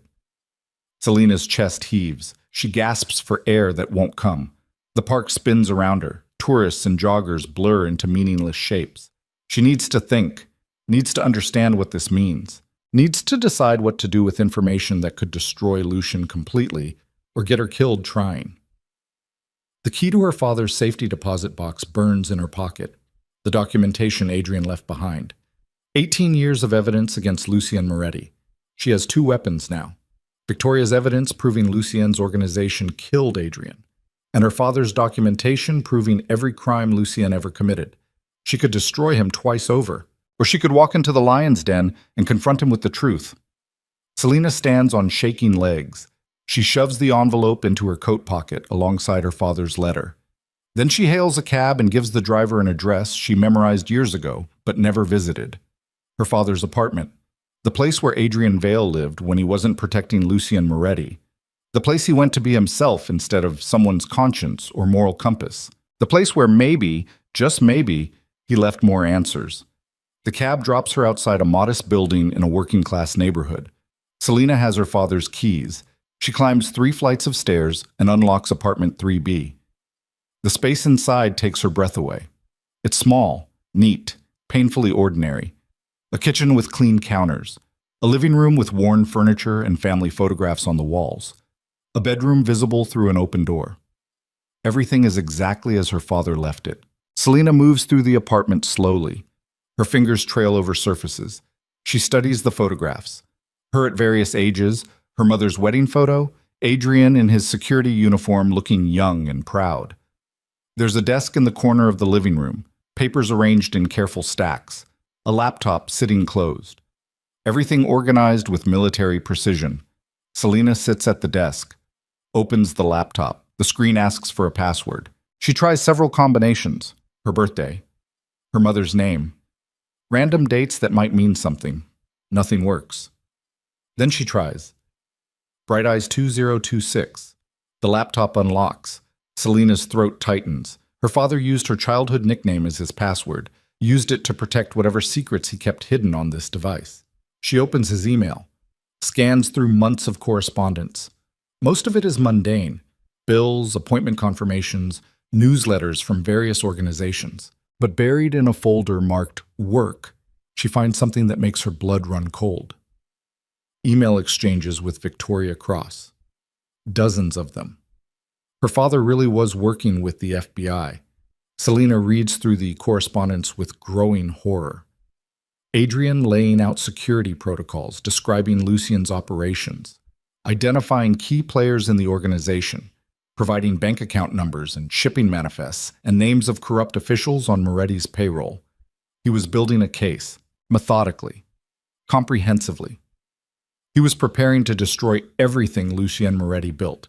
But the last email is dated 3 days before his death. Victoria, I need to stop. Something's wrong. Marco is asking questions, watching me too closely. I think someone suspects. I'm pulling back until things cool down. Don't contact me again until I reach out. Victoria's response came 2 days before Adrian died. Adrian, if you're compromised, we need to extract you immediately. Don't try to handle this alone. Call me. V. But Adrian never responded, never called, never extracted. 2 days later, he was dead. Selena's hands shake so badly she can barely hold the laptop. The pieces click together with horrifying clarity. Marco discovered her father was working with the FBI. Marco ordered the hit to protect the organization. And either Lucien knew and approved, or he was too blind to see the traitor standing right beside him. She reads deeper, finds another folder marked Insurance. Inside are documents identical to what Patricia Chen described. Bank records, communication logs, operational details, everything needed to dismantle Lucien Moretti's empire. But there's also something else, a video file labeled Final Testament. Selena's finger hovers over it. She doesn't want to open it, doesn't want to see her father's face or hear his voice, doesn't want whatever truth is waiting inside this file. But she clicks anyway. Her father's face fills the screen. He looks tired, older than she remembers. He sits in this same apartment, at this same desk, speaking directly to the camera. Bright Eyes, he begins. His voice cracks on the nickname. If you're watching this, then I'm gone. And I'm sorry, so goddamn sorry. He pauses, wipes his eyes. I lied to you in those letters. Not about everything. I do want you to trust Lucien. I do believe he's capable of being more than what his past made him, but I lied about why I stayed with him for 18 years. Adrian takes a shaky breath. I didn't stay because I believed in him. I stayed because I was trapped. 18 years ago, I witnessed something, a murder. Lucien's father killing a federal informant. I was in the wrong place at the wrong time, and I saw everything. Selena's stomach drops.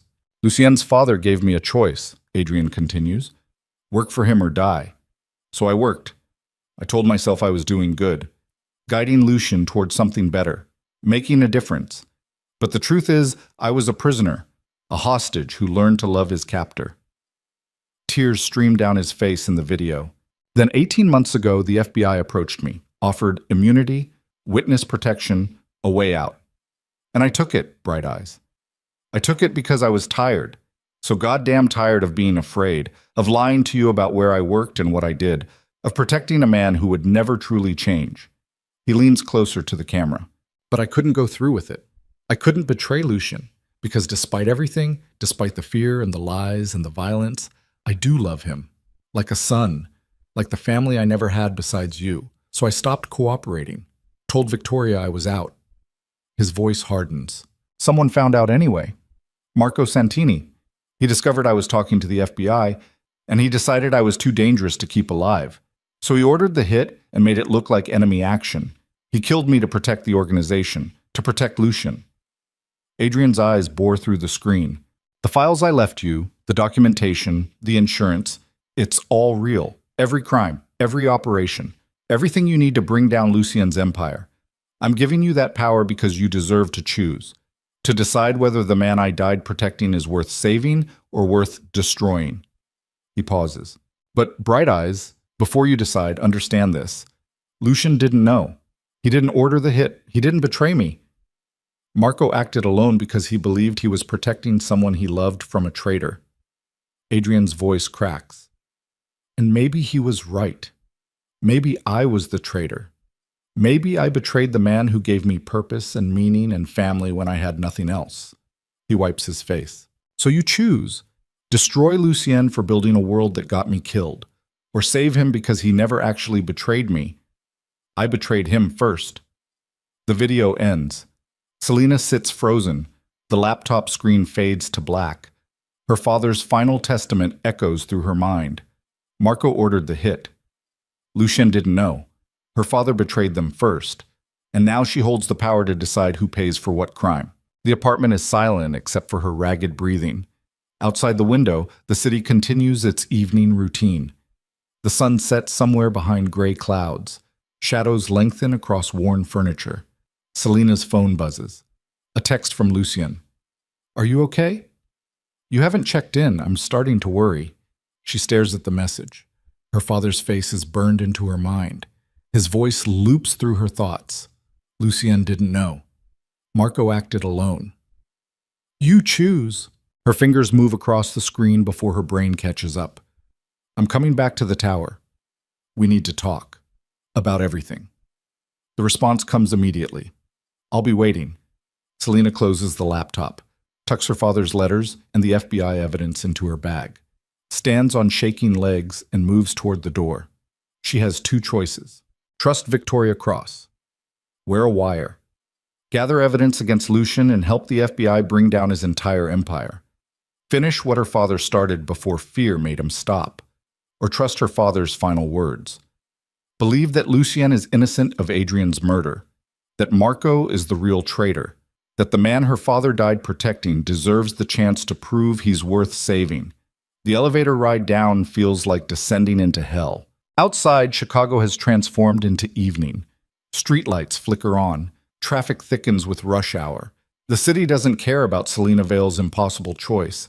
She hails a cab, gives the driver the address for Moretti Tower, watches the streets blur past while her mind races through implications and consequences and the terrible weight of her father's final request. You choose. The tower looms against the darkening sky. Selena pays the cab driver and walks through the entrance. The security guard waves her through. The elevator climbs toward the penthouse, toward Lucy, toward the man who either orchestrated her father's death through willful blindness or who loved Adrian Vale as much as he claimed and was betrayed by his own organization. The elevator doors open. Lucien stands in the living room. He's changed clothes again, dark jeans and a white t-shirt. No tie, no armor. He looks younger like this, almost vulnerable. Then Selena sees what he's holding. A gun. Her father's service weapon. The same gun Adrian carried for 18 years while protecting the man standing in front of her. We need to talk, Lucien says quietly. His face is unreadable. About what your father was really doing before he died. Selena's blood turns to ice. What do you know? Her voice barely works. Everything. Lucien sets the gun on the coffee table between them. I know Adrian was working with the FBI. I know he was planning to testify. I know Marco found out and ordered the hit without my permission. He meets her eyes. And I know you've been carrying evidence that could destroy me since you left Patricia Chen's office this morning. The floor drops out from under Selena's feet. Lucien steps closer. His amber eyes are cold now, merciless. This is the crime lord who built an empire on fear and violence. So here's what's going to happen, he says softly. You're going to give me every piece of evidence your father left behind. The FBI documentation, the files from his apartment, everything. And then you're going to walk out of my life and never look back. Selena's hand moves toward her bag. toward the evidence weighing heavy inside. And if I refuse, Lucien's expression doesn't change. Then I'll take it from you, one way or another, because I've spent 18 years building something legitimate, something your father helped me create. And I'm not letting it burn because Adrian Vale got cold feet and decided to become a hero. The words hit like bullets. This is the real Lucien Moretti, not the grieving friend who cried in her arms, not the broken man seeking redemption. This is the criminal her father was trapped protecting for 18 years. This is the monster everyone warned her about. Selina's hand closes around her phone in her pocket. Victoria Cross's number is programmed in. One call and the FBI descends on this penthouse. One call and Lucien Moretti's empire collapses. One call and she finishes what her father started. You have 10 seconds to decide, Lucien says. His voice is flat, empty. Give me the evidence or make that call you're thinking about making. Either way, this ends tonight. Selina's finger hovers over the screen. Her father's voice echoes through her mind. Lucien didn't know. You choose, trust him, but Adrian also said he was trapped, hostage to a man who would never truly change. That Lucien's father forced him into servitude with threats and violence. That the Moretti family built their empire on graves. Time's up, Lucien says. He moves toward her, and Selina makes her choice. She hits dial. Selina's finger freezes over the call button. Not because she changes her mind, but because Lucien moves faster than thought. His hand shoots out and rips the phone from her grip before she can complete the connection. The device flies across the room and shatters against the far wall. Plastic and glass explode into fragments that scatter across expensive hardwood. Bad choice, Lucien says. His voice is cold, clinical.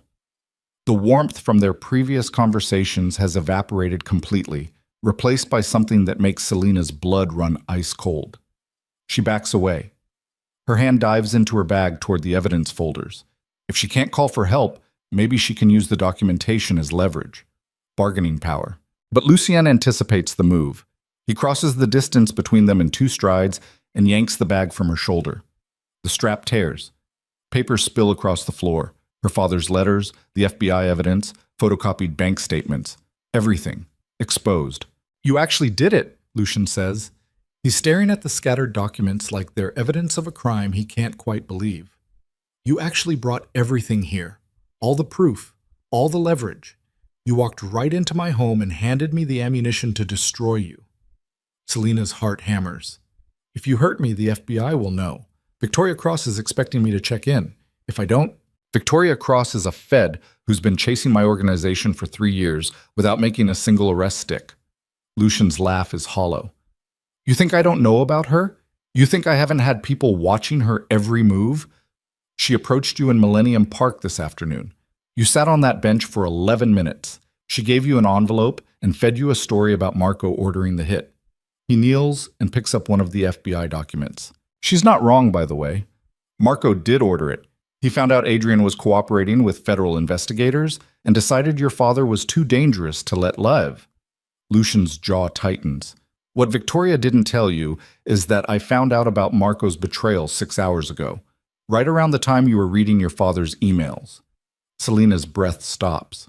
Marco Santini is dead, Lucien continues. His voice is flat, empty. I put a bullet in his head myself, in his kitchen, while his coffee was still hot, because he killed the only person in this world who ever gave a damn about me. The confession lands like a bomb. You killed him, Selina whispers. I executed him. Lucien's amber eyes are merciless. There's a difference. Execution implies justice. Marco betrayed me, betrayed Adrian, took it upon himself to solve a problem I didn't even know existed. So yes, I killed him. And I'd do it again. He stands, begins gathering the scattered documents with methodical precision. But here's what Victoria didn't tell you, he continues. Marco acted alone. I didn't know Adrian was cooperating with the FBI. Didn't know about the emails or the meetings or any of it. Your father hid it from me because he knew I'd try to stop him, try to convince him there was another way. Lucien's voice cracks slightly. And you know what the worst part is? He was right to hide it. Because if I'd known, I would have begged him to stay. would have promised to change faster, do better, become the man he believed I could be. I would have manipulated him with guilt and loyalty and 18 years of friendship. He looks up at Selena. Your father didn't betray me out of hatred. He betrayed me because he was exhausted, tired of carrying the weight of my redemption on his shoulders, tired of being the only thing standing between me and the darkness. He wanted out, wanted freedom. And I can't even be angry at him for that because I understand it completely. Tears stream down Selena's face. She doesn't know what to believe anymore. Every truth keeps shifting. Every revelation exposes new layers of complexity. If Marco is dead, then who sent the text about meeting in Millennium Park? She demands. Who told me to come alone? I did. The voice comes from behind her. Selena spins. A woman steps out from the hallway leading to the guest bedrooms. She's the same person from the park. Victoria Cross in her expensive coat and designer sunglasses. But she's not alone. 3 armed men emerge behind her. Federal agents in tactical gear with FBI emblazoned across their vests. They spread out across the penthouse with practiced efficiency. Lucien Moretti, Victoria says. Her voice carries the weight of authority. You're under arrest for racketeering, conspiracy to commit murder, money laundering, and about 15 other federal charges. Put your hands where I can see them. Lucien doesn't move. His expression doesn't change. He stands perfectly still, documents still clutched in his hands. Selena, he says quietly, did you know they were coming? No. The word bursts out of her. I swear I didn't know. Victoria said I had 48 hours to decide. I didn't. She lied. Lucien's voice is gentle, almost kind. That's what federal agents do. They lie to get what they need. She used you to get inside my home, used your grief to manipulate you into bringing evidence directly to me so she could witness the handoff, witness me acknowledging what these documents contain. He looks at Victoria. Smart play. I underestimated you. Victoria's expression doesn't change. Hands up, now, or my agents will put you down. Do it, and you'll start a war that burns this entire city, Lucien says calmly. My people know where I am, know who I'm with. The moment I don't check in, they'll assume I've been taken or killed, and they'll respond accordingly. Empty threats from a desperate criminal. Are they? Lucien sets the documents on the coffee table. There are 47 men loyal to me positioned within 3 blocks of this building. Another 200 spread across the city waiting for my signal. You arrest me tonight and Chicago bleeds. Innocent people die. Your entire operation becomes the spark that ignites gang warfare across every neighborhood from here to the south side. Victoria hesitates, just for a second. But Selena sees it. Lucien isn't bluffing. You can't negotiate your way out of this, Victoria says, but her voice has lost some of its certainty. I'm not negotiating. I'm stating facts. Lucien's hands remain at his sides. You want me? Fine. Arrest me. Process me. Build your case. But do it cleanly, quietly. Let me surrender on my terms so this city doesn't burn while you're patting yourself on the back for taking down a crime lord. The standoff stretches taut. One of the agents shifts his weight. His finger moves closer to his trigger. Stand down, Victoria says sharply. Everyone stand down. The agents freeze. Victoria's eyes never leave Lucien's face. What are your terms? She asks. Simple. I surrender peacefully. Cooperate with your investigation. Turn over financial records and operational details. Everything you need to dismantle my organization without bloodshed. Lucien's voice is steady. In exchange, you guarantee Selena Vale's safety. Full immunity. Witness protection if she wants it. She walks away from this completely clean. Selena's breath catches. What? No deal, Victoria says immediately. Selena brought you evidence, participated in this investigation. She's a witness, not a defendant. She's already protected. She's a target. Lucien's voice hardens. The moment you arrest me, everyone associated with my organization becomes vulnerable. Rival gangs will move on my territory. My own people will fracture and fight for control. Selena is Adrian Vale's daughter, the daughter of my former head of security. She's leverage, bait, a symbol, and someone will try to use her to send a message. He looks at Selena. I won't let that happen. I couldn't protect your father, but I can protect you. So that's my price. Her safety, guaranteed, in writing, or this whole thing gets very messy very fast. Victoria's jaw tightens. She pulls out her phone and steps away, speaks in low tones to someone on the other end. The agents maintain their positions, weapons ready, but not aimed. Selina feels like she's watching a play from underwater. Everything is muffled and distant and impossible to process. Lucien is surrendering, giving up his empire, destroying everything he built. For her. Why? The word escapes her lips. Why are you doing this? Lucienne meets her eyes. For just a moment, the cold mask slips. Underneath, she sees grief and exhaustion and something that might be relief. Because your father asked me not to waste his death, he says quietly. Because he spent 18 years trying to make me into someone worth saving. And because the only way to honor that sacrifice is to stop being the man who needs saving in the first place. He pauses. And because I owe Adrian Vale a debt I can never repay. But protecting his daughter, making sure she has the clean, safe life he wanted for her, that's a start. Victoria returns. Her expression is carved from stone. Deal, she says. Full immunity for Selina Vale. Witness protection available upon request. In exchange, you surrender peacefully and provide complete cooperation with our investigation. She pulls out handcuffs. Lucien Moretti, you're under arrest. Lucien turns and puts his hands behind his back, without resistance. The cuffs click into place with a sound that echoes through the penthouse like a gunshot. Wait! Selina's voice cracks. You can't just... There has to be another way. A deal. Something that doesn't end with you in prison. There isn't. Lucien's voice is gentle. I've committed crimes, Selina. Real crimes. People died because of decisions I made. Money was laundered. Lives were ruined. Your father spent 18 years trying to clean up my mess, but the stains go too deep. This is the price. I pay it willingly. Victoria begins reading him his rights. The words wash over Selina like noise. She can't process them, can't make them fit with the reality unfolding in front of her. Two federal agents take Lucien by the arms, begin walking him toward the elevator. Selina! Lucien stops walking, turns to look at her one last time. There's a safe in my office, behind the bookshelf on the east wall. Combination is your father's badge number. Inside, you'll find documents transferring ownership of 3 legitimate businesses to your name. Completely clean operations, no criminal connections. Your father helped me build them. They're worth about $8 million. Her breath stops. I don't want your money. It's not my money. It's Adrian's legacy. The proof that his 18 years of work meant something, that he actually did transform part of my empire into something legitimate. Lucien's voice cracks. Take it. Build something good with it. Make his sacrifice count for more than just putting me behind bars. The agents pull him toward the elevator. Wait! Selina lunges forward. Victoria's hand shoots out to stop her, but Selina shoves past. She reaches Lucien just as the elevator doors open. My father's video, she says urgently. The one he recorded. He said you didn't know. That Marco acted alone. That you didn't betray him.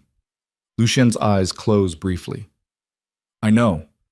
I found the video 6 hours ago, same time I found out about Marco. Then why are you surrendering? You're innocent of his murder. You didn't order the hit. You didn't even know about the FBI investigation. Why are you confessing to crimes you didn't commit? Because I'm guilty of everything else. Lucien's voice is raw. Your father died trying to bring down my empire because he knew it was built on blood and corruption. The least I can do is finish what he started. Take responsibility, pay the price, stop running from the man I used to be. The elevator dings. One more thing, Lucien says. He looks directly at Victoria. The evidence Selina brought tonight, Adrian's documentation from the safety deposit box. It includes proof of police corruption, judges on my payroll, politicians who took bribes. You'll want to handle that carefully. Some of those names will surprise you. Victoria's expression flickers. Understood. The agents pull Lucien into the elevator. The doors begin to close. Selina watches his face disappear behind steel. The penthouse falls silent. Victoria turns to her. You're free to go. We'll need you to come in tomorrow to give an official statement, but for tonight you should get somewhere safe. Somewhere away from Moretti properties. I don't understand. Selina's voice is hollow. He just surrendered, gave you everything. Why do you look disappointed? Because this isn't how these things are supposed to end. Victoria's voice is tired. Criminals are supposed to fight, run, deny everything. They're not supposed to just give up. Maybe he's not the criminal you thought he was. He killed Marco Santini in cold blood 6 hours ago. Victoria's eyes are hard. He's exactly the criminal I thought he was. He's just also complicated in ways that make this job harder than it should be. She gestures to the scattered documents on the floor. Gather your father's things. Take whatever you need from this place. But do it quickly. Once word gets out that Moretti's been arrested, this building becomes a target. Victoria and her agents leave without ceremony.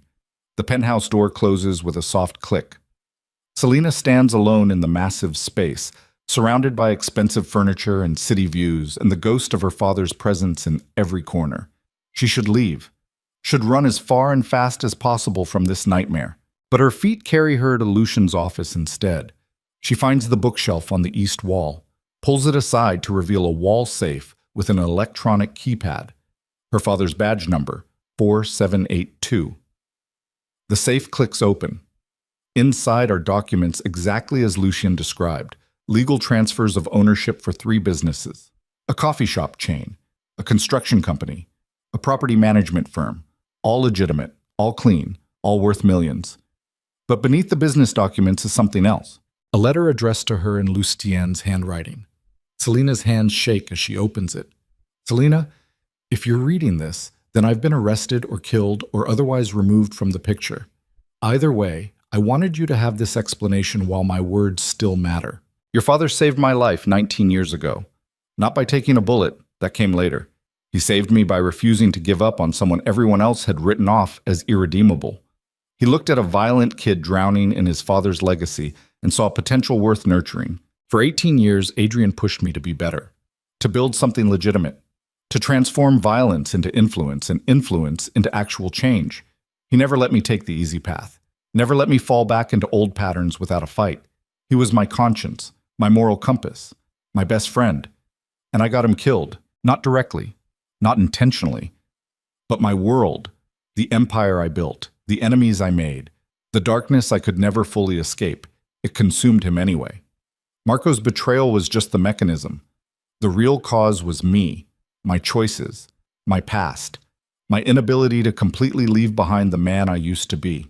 So I'm doing what Adrian would want. I'm taking responsibility, surrendering, cooperating with federal investigators to dismantle everything I built that wasn't legitimate.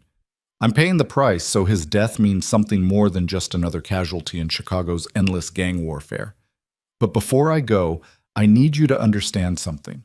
Your father didn't die for nothing. The businesses I'm transferring to you, he helped build them. Every location, every hire, every operational decision had Adrian's fingerprints on it. They're proof that his 18 years of work actually transformed part of my empire into something real, something good, something that employs 300 people and generates legitimate revenue and contributes to neighborhoods instead of destroying them.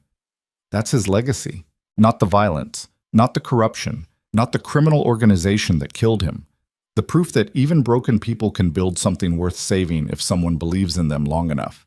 Take those businesses, grow them, make them even better than Adrian and I managed. Show the world that his sacrifice transformed darkness into light. And Selina, forgive him for lying to you, for hiding the truth about what his work really entailed, for staying in my world longer than he should have. He did it because he believed in redemption, because he couldn't walk away from someone he'd invested so much of himself in saving. That kind of loyalty is rare. Treasure it, even as you grieve it. I'm sorry for everything my world cost you. I'm sorry I couldn't be the man Adrian believed I could be fast enough to save his life. I'm sorry you're left holding the pieces of his sacrifice. But I'm not sorry he chose to believe in me. That belief gave me 18 years of purpose and meaning I never would have found otherwise.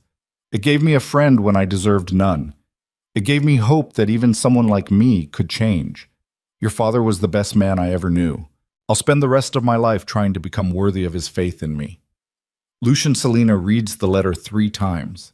Tears stream down her face and drip onto the expensive paper, smudging ink. She folds it carefully, tucks it into her bag alongside her father's letters and the business documents. Then she calls a number she found in her father's email earlier. It rings twice before a familiar voice answers. This is Agent Cross. It's Selina Vale. Her voice is steadier than she expected. I want to know exactly what happens to Lucian Moretti now, what charges he's facing, what kind of sentence he's looking at, everything. Victoria is quiet for a moment. Why? Because my father spent 18 years of his life trying to save that man, and I need to know if his sacrifice actually accomplished anything, or if Lucian Moretti is just going to rot in a cell while pretending he's changed. He's facing significant prison time, 20 years minimum, possibly life depending on what evidence we uncover during the investigation. The number hits like a punch to the gut. But, Victoria continues, if he cooperates fully, and I mean completely opens up his entire operation, we might be able to negotiate something closer to 10 years with possibility of parole, especially if he helps us take down bigger fish. Politicians, corrupt officials, other criminal organizations. Will you make that deal? That depends on what he gives us, and whether we believe his cooperation is genuine or just another manipulation. Selina's grip tightens on the phone. He killed Marco Santini, executed him for murdering my father. Doesn't that count for something? Doesn't that prove he cared? It proves he's capable of violence when someone crosses him. Victoria's voice is hard, which is exactly why he belongs in prison. Look, I understand you have complicated feelings about Moretti. He was your father's friend. He protected you. He surrendered to keep you safe, but none of that erases his crimes. I know. Do you? Because from where I'm standing, it looks like you're trying to find reasons to forgive him, to see him the way Adrian did. But your father was trapped in Moretti's world for 18 years. Stockholm Syndrome is real, Selina. Just because Adrian believed in Lucian doesn't mean that belief was rational. The words cut deep because part of Selina knows they're true. What happens now? She asked quietly. Now you give your statement, turn over any remaining evidence. Then you walk away and let us do our job. You've been through enough. Let the justice system handle the rest. Selina ends the call without responding. She stands in Lucian's office surrounded by the trappings of his empire. Expensive furniture, original art, windows overlooking a city he once controlled through fear and violence. Her phone buzzes. A text from an unknown number. They're lying to you. Selina's blood runs cold. She stares at the message. Another text arrives. Moretti didn't kill Marco. Marco is still alive. This whole thing is a setup. Her hands shake. She types back, "Who is this?" The response comes immediately. "Someone who worked with your father. Someone who knows the truth about what really happened. Meet me, alone. I'll explain everything." "Where?" "The rooftop where Adrian died. Midnight. Come alone or don't come at all." Selina's heart hammers. This could be a trap. Could be the Bratva, or remnants of Lucian's organization, or anyone with a grudge. Could get her killed. But it could also be the truth. The real truth beneath all the lies and manipulations and carefully constructed narratives everyone keeps feeding her. She checks the time. 11:17 p.m. 43 minutes to decide. Selina moves through the penthouse gathering what she needs. Her father's letters. The business documents. The evidence from the FBI. Everything that matters fits in one bag. She takes the elevator down, walks out into Chicago's night air. The city feels different now. Darker. More dangerous. Like the streets themselves know that the man who controlled them for 19 years is gone. A cab pulls up. Selina gives the driver an address 3 blocks from the rooftop location. She'll walk the rest of the way. Approach carefully. Make sure she's not being followed. The cab drops her at a 24-hour diner. She goes inside. Orders coffee she doesn't drink. Watches the street through the window. 11:38 p.m. 22 minutes. A black SUV cruises past. Then another. Selina recognizes them, vehicles from Lucian's fleet. But who's driving them now? Who's giving orders with Lucian in federal custody? She leaves cash on the table, slips out the side door, moves through alleys and side streets with the paranoia her father taught her during their few honest conversations about his work. The building where Adrian died is an abandoned manufacturing facility slated for demolition. 6 stories of crumbling brick and broken windows. The perfect place for a sniper to set up. The perfect place for her father to bleed out on concrete. Selina approaches from the south, finds the service entrance already jimmied open, climbs stairs that creak with every step. The rooftop door is propped open with a brick.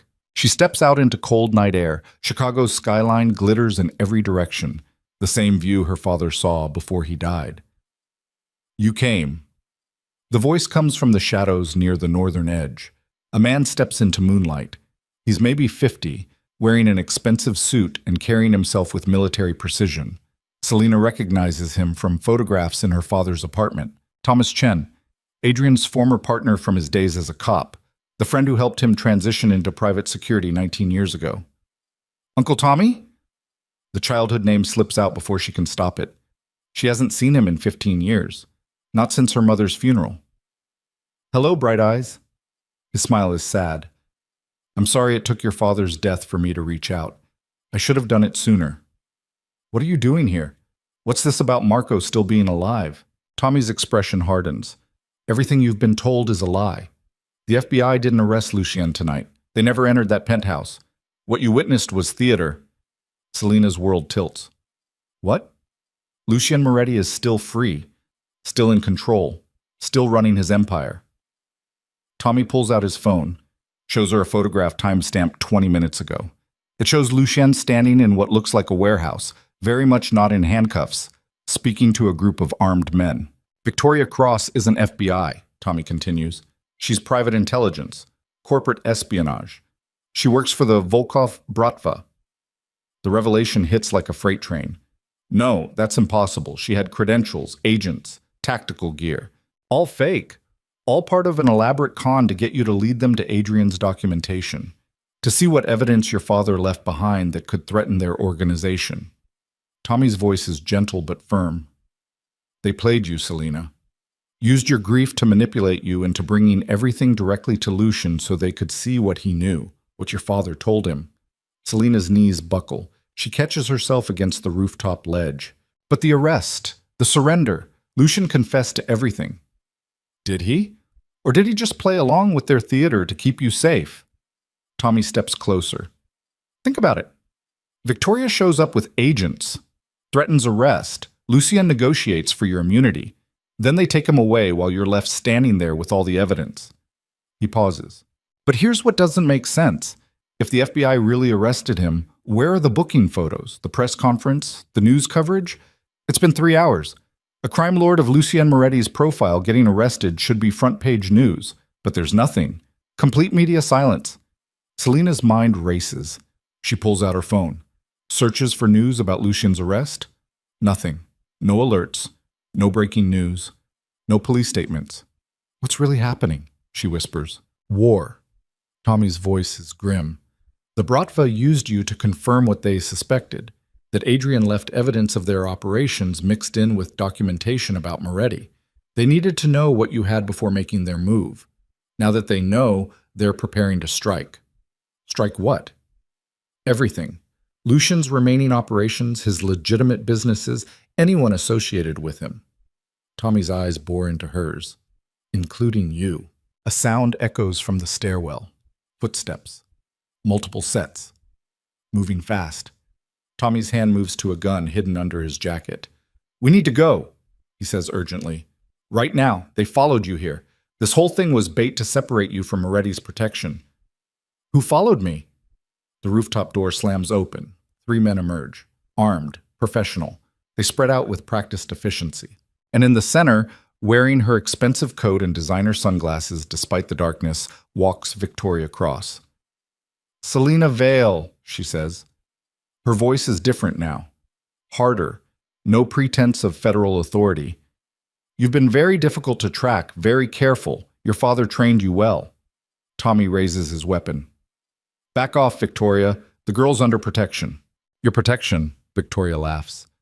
You're 1 man against 3 trained killers and the entire Volkov organization. Do the math, Thomas. One of her men raises his rifle. Tommy doesn't hesitate. He fires first. The sound is deafening. The man drops. Tommy grabs Selina's arm and yanks her toward the eastern edge of the roof. Fire escape, he shouts over the chaos. Move! Gunfire erupts behind them. Bullets whine past Selina's head. Tommy returns fire without looking back, his movements smooth and practiced. They reach the fire escape. Selina scrambles over the ledge. Her hands slip on rusted metal. Tommy lands beside her and pushes her down the stairs. Go, don't stop. They descend in a controlled fall. 3 floors, 4. Above them, Victoria's men reach the fire escape and open fire. Bullets spark off metal railings. Tommy grunts, stumbles, blood blooms across his shoulder. "I'm fine," he gasps before Selina can speak. "Keep moving." They hit street level. Tommy pulls her into an alley. His free hand presses against the wound. "Listen to me carefully," he says through gritted teeth. "Everything in your father's documentation, the real threat isn't Lucien's crimes. It's evidence of a joint operation between the Bratva and certain federal officials.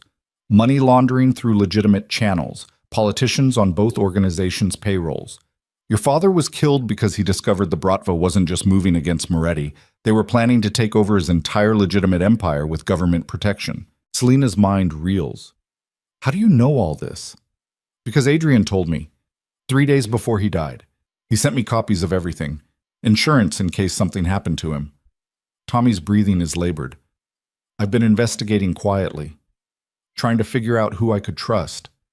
Then you walked into Millennium Park and I realized Victoria had you in her crosshairs. Tires screech at the alley entrance. Black SUVs block both ends." Victoria's voice echoes through the darkness.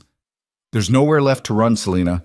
Give us the documentation and we'll let you walk away. Your father made copies. We know Thomas has them. Hand them over and this ends peacefully." Tommy reloads his weapon with shaking hands. "How many bullets you figure we have against about 20 armed professionals?" "Not enough." "Yeah." He manages a weak smile. "Your father would be so proud of you right now, walking straight into the exact kind of mess he tried to keep you away from." Despite everything, Selina almost laughs. "What do we do?" "We make a choice." Tommy's eyes meet hers. "We can surrender. Give them what they want. Hope they keep their word about letting you go. Or we can fight. Try to break through. Probably die in the attempt, but at least go down swinging. Those are terrible options. Welcome to your father's world." Footsteps approach from both directions. Victoria's men closing in with weapons ready. The alley feels like a tomb. Selina's hand closes around her phone. One number programmed in. One call that might change everything. Lucian's private line. If Tommy's right, if the arrest was theater, then Lucian is still out there, still in control, still powerful enough to tip the scales. If Tommy's wrong, the call goes nowhere and they die anyway. "Do it," Tommy says. He's watching her face, reading her intention. "Call him. It's the only move we have left." Selina hits dial. The phone rings once, twice. On the third ring, Lucien's voice answers. "Selina."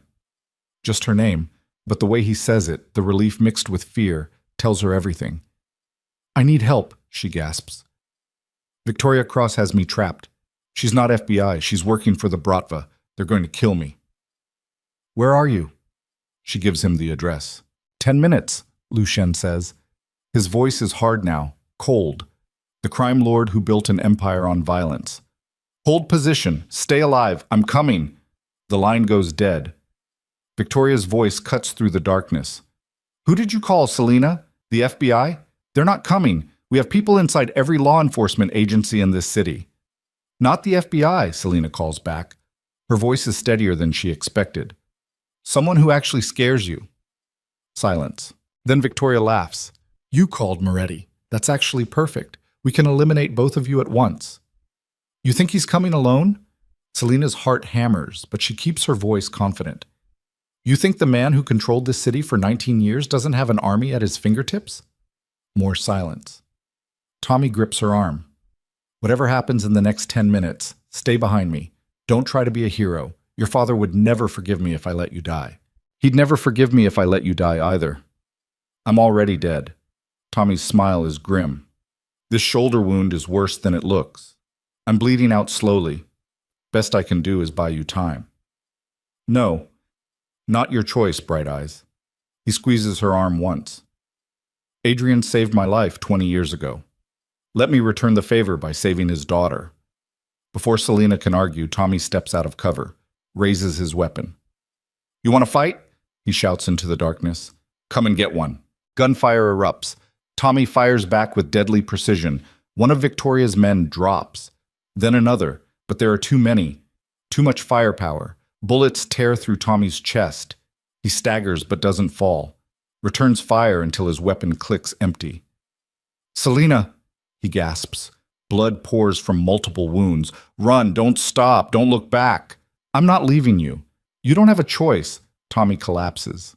Selina lunges toward him, but hands grab her from behind. Someone yanks her deeper into the alley, away from Tommy's body, away from the gunfire. She fights, screams, claws at whoever's dragging her. Stop fighting me, a familiar voice hisses. I'm getting you out of here. She twists to see Lucian. His face is hard and his eyes are merciless, but his hands are gentle as they pull her toward a gap in the alley wall she didn't notice before. This way, move. They squeeze through into another passage. Behind them, Victoria's voice shouts orders. Her men search for where Selina disappeared. Lucian pulls her through a maze of alleys and service corridors. His hand never leaves her arm. They emerge in a parking structure 2 blocks away where a SUV waits with engine running. He shoves her into the back seat, climbs in beside her. The vehicle peels out before the door fully closes. Are you hurt? Lucian demands. His hands move over her arms and shoulders, checking for wounds. Did they touch you? Tommy Chen is dead. Selina's voice cracks. He saved my life and he's dead and I left him there. Thomas was already dying. Lucian's voice is gentle. I saw the wounds. He had minutes at most. He chose to use them buying you time. How did you know where I was?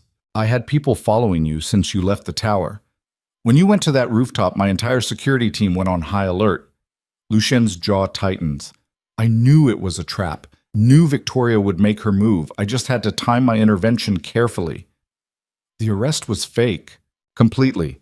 Victoria and her people are Bratva operatives. They've been planning this for months. Use you to confirm what evidence exists, then eliminate everyone who knows about their operation. He pulls out his phone. But they made one critical mistake. What? Lucian's smile is cold. They assumed I'd surrender, that I'd play along with their theater long enough for them to regroup and strike. They didn't count on me seeing through it immediately. Didn't count on me having contingencies. He makes a call. Someone answers on the first ring. It's done, Lucian says. Victoria Cross and her team are exposed. Send everything to every news outlet and law enforcement agency in the city. Evidence of Bratva infiltration of federal agencies.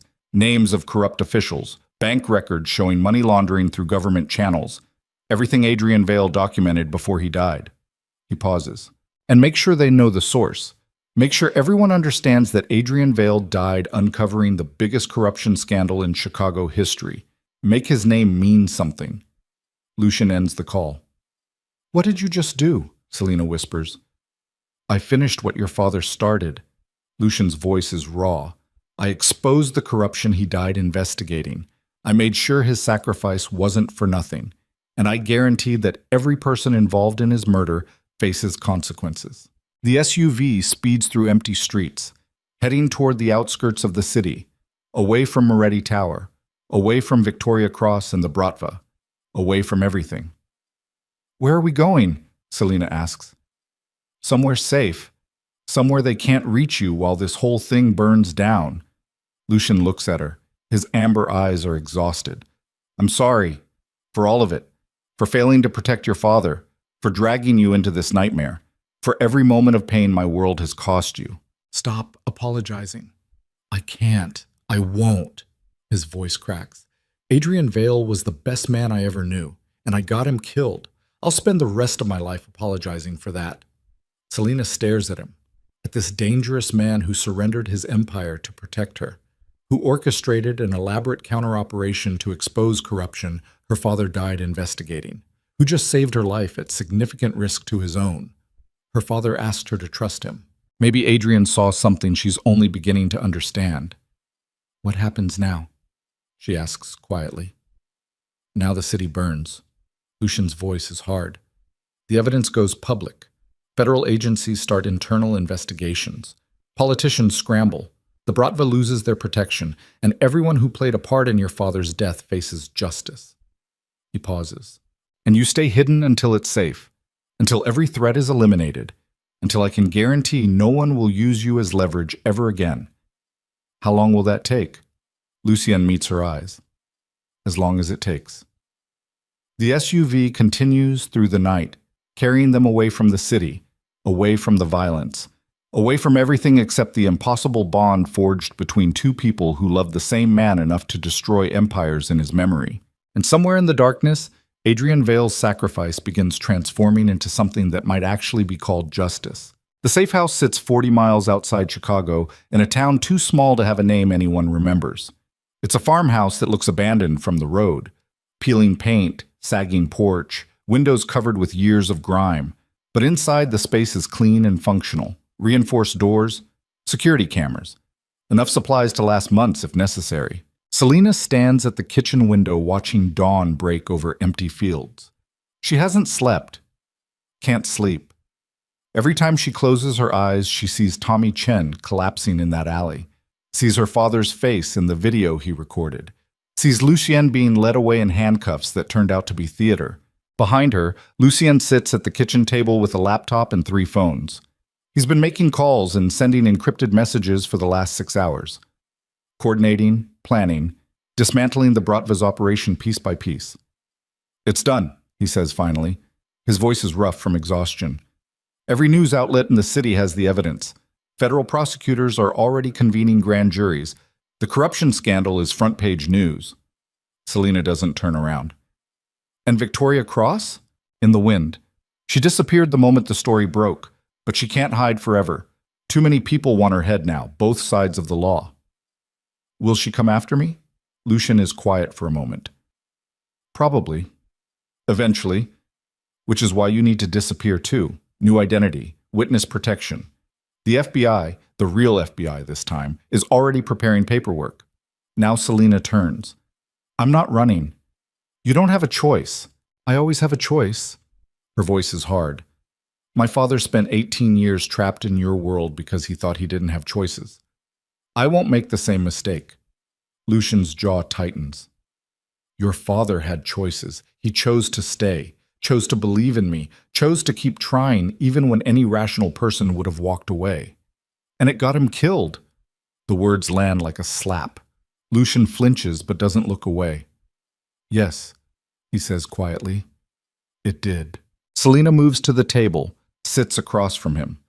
Up close, she can see the exhaustion carved into his face, the dark circles under his eyes, the way his hands shake slightly when he's not consciously controlling them. Tell me the truth, she says. All of it. No more games, no more manipulation, just the truth about what my father really meant to you. Lucien sets down his phone, leans back in his chair. For a long moment, he just looks at her, and she sees something in his expression that might be relief, like he's been waiting for permission to stop pretending. Your father saved my life when I was 24 years old, Lucien begins, but not the way you think. He didn't take a bullet for me back then. He did something harder. He looked at a violent kid drowning in his father's legacy and refused to walk away. He pauses. My father was a brutal man. He built our organization on fear and bloodshed. He taught me that violence was the only language the world understood, that mercy was weakness, that caring about anyone made you vulnerable. Lucien's voice goes quiet. Then he put a gun in my hand when I was 16 and told me to kill someone, to prove I was his son. So I did. And then I did it 9 more times over the next 8 years because that's what survival looked like in my world. Selena's chest tightens, but she doesn't interrupt. Adrian met me during an extortion operation. He was working security for a developer my father wanted to shake down. Any normal person would have looked the other way, taken their paycheck and pretended not to see. But Adrian stood in my face and told me I was wasting my potential, that I was smart enough to build something legitimate if I stopped being a coward. Lucien's laugh is hollow. I almost killed him for it. Had my gun halfway out of my holster when he said something that stopped me cold. He said, Your father made you into a weapon, but weapons don't get to choose their targets. Is that really how you want to spend your whole life, being someone else's tool? He looks down at his hands. No one had ever talked to me like that before. Like I was a person capable of making choices instead of just a monster following programming. So instead of killing him, I hired him. Told him if he was so sure I could be better, he could prove it. And he spent 18 years trying, Selena says softly. He spent 18 years succeeding. Lucien's voice cracks. Every legitimate business I own, every neighborhood I invested in instead of destroying, every choice I made to build instead of burn. That was Adrian. He was relentless. He never let me slide back into old patterns without a fight. He believed in me when I didn't believe in myself. Tears streamed down his face. He was my best friend, my conscience, my brother in every way that mattered, and I got him killed because I couldn't let go of power fast enough. Couldn't transform my empire into something completely clean before someone decided his influence over me was too dangerous. Selena's vision blurs. He loved you. I know, and I loved him, which is why I'm doing exactly what he asked. Lucien wipes his face roughly. I'm dismantling everything that isn't legitimate, cooperating with federal investigators, turning over evidence on every corrupt official and criminal organization in this city. I'm burning down the empire and using the ashes to build something your father would actually be proud of. That'll take years. I have years. Prison is probably in my future regardless. Might as well spend whatever freedom I have left finishing what Adrian started. Selena studies his face. The exhaustion, the grief, the desperate determination to make his best friend's death mean something. Her father asked her to trust this man. Maybe he knew that trust would be the final test, the ultimate proof that Lucien Moretti could be more than his past. I'm not disappearing into witness protection, Selena says. Selena, I'm not running. I'm not hiding. I'm not letting Victoria Cross or the Bratva or anyone else make me afraid. Her voice is steel. My father spent 18 years fighting for something he believed in. I'm going to honor that by finishing what he started. What does that mean? Selena pulls out her phone, opens the files she downloaded from her father's laptop. Bank records, communication logs, evidence of corruption spanning 2 decades. It means I'm giving testimony, real testimony, to real federal investigators about everything my father discovered, about the Bratva's infiltration of government agencies, about corrupt officials on both organizations' payrolls, about all of it. Lucien's eyes widen. That's a target on your back for the rest of your life. I know. You'll never be safe, never be able to live normally. Every enemy my organization and the Bratva ever made will see you as unfinished business. I know that too. Selena's hands don't shake. But my father didn't die so I could hide. He died trying to expose corruption, trying to make this city better. I'm going to finish what he started, no matter what it costs. He wouldn't want you to sacrifice yourself. He did exactly that, sacrificed himself trying to change things. The least I can do is honor his example. Lucien stares at her. She can see him processing, calculating, understanding that she means every word. You're just like him, he says, finally. His voice is thick with emotion. Stubborn, loyal, willing to throw yourself into fire for something you believe in. Is that a compliment? It's a warning. Lucien leans forward. Because I already watched one Veil die for their principles. I won't survive watching another. Then help me. Selena's voice softens. Help me do this right. Help me give testimony that actually accomplishes something. Use your connections and resources to make sure my father's evidence lands where it'll do the most good. And then what? You testify and disappear anyway? You can't stay in Chicago. You can't go back to your normal life. Everything changes the moment you become a federal witness. I know, but at least it'll be my choice, my decision, not something forced on me by fear. They sit in silence. Outside, the sun climbs higher. Morning light spills across empty fields and the farmhouse that's become their temporary refuge. Lucien's phone buzzes. He glances at the screen and his expression hardens. We have a problem, he says. What now? The Bratva knows where we are. Someone leaked our location. We have maybe 20 minutes before they arrive in force. Selena's heart hammers. How many? Enough to make this a fight we can't win. Lucien stands, moves to a cabinet and pulls out 2 handguns. There's an escape route through the basement, tunnel that leads to the tree line half a mile away, vehicle waiting on the other side. He hands her one of the guns. You remember how to use this? Dad taught me when I was 16. Selena checks the magazine. Full. He said every Veil should know how to protect themselves. Smart man. Lucien's voice is grim. We move fast. We move quiet. We don't engage unless absolutely necessary. Our goal is to reach that vehicle and disappear before they can establish a perimeter. What about your people, your security team? Already moving into position, they'll provide cover and delay pursuit, but we can't rely on them getting here in time. We need to move now. Selina follows him to the basement. The tunnel entrance is hidden behind a false wall. Inside, it's narrow and dark and smells like damp earth. Lucian hands her a flashlight. Stay close. Don't stop moving no matter what you hear. They enter the tunnel. The walls press close on either side. Selina's breathing sounds loud in the confined space. Behind them, she can hear the faint sound of vehicles approaching the farmhouse. They're halfway through when gunfire erupts above. The Bratva found them. Lucien picks up the pace. They're nearly running now. The tunnel slopes upward. Ahead, Selina can see a faint rectangle of light. They burst out into a small clearing. The exit is camouflaged by brush and fallen logs. Lucien pulls her toward the tree line. More gunfire. Closer now. Voices shouting in Russian. They break into a full sprint. Trees blur past. Branches whip Selina's face. Her lungs burn, but she doesn't slow down. The vehicle is exactly where Lucien said it would be. A nondescript sedan with keys in the ignition. They pile in.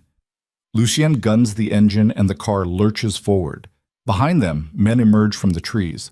Weapons raised. Bullets punch through the rear window. Safety glass shatters. Selina ducks low in her seat. Lucien doesn't slow down.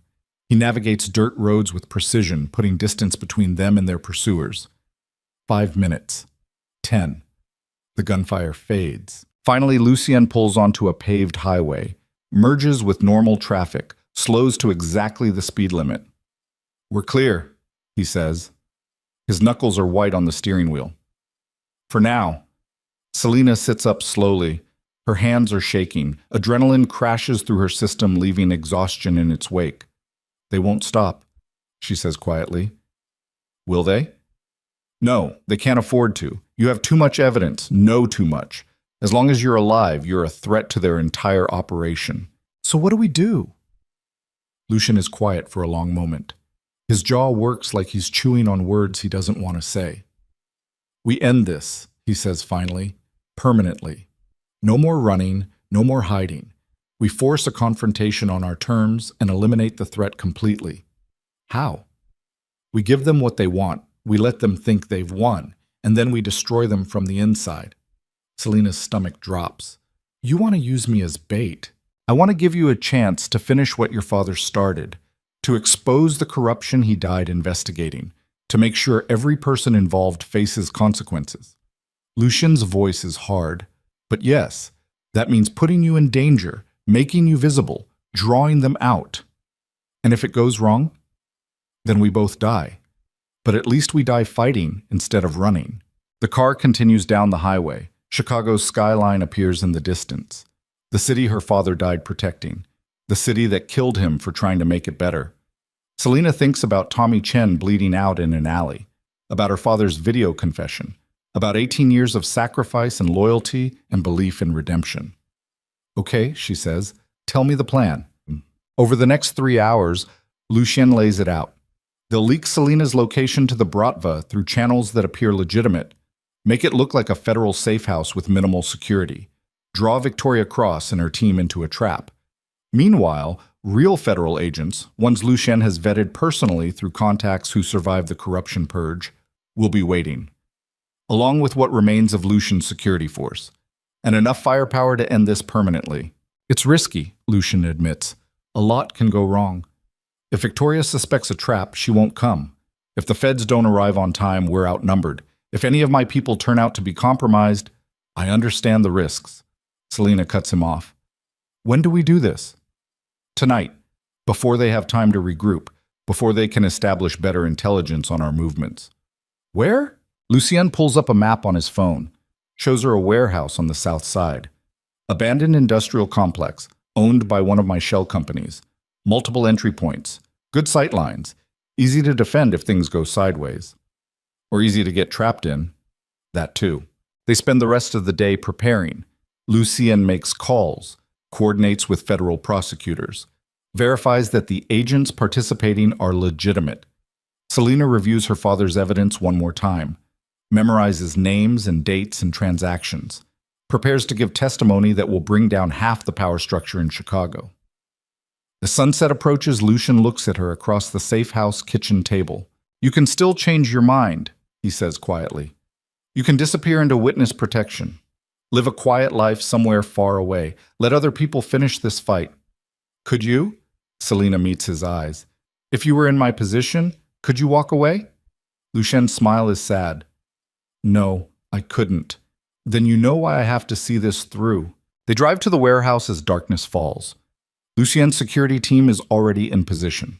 Heavily armed men stationed at key vantage points. Federal agents in unmarked vehicles surrounding the perimeter.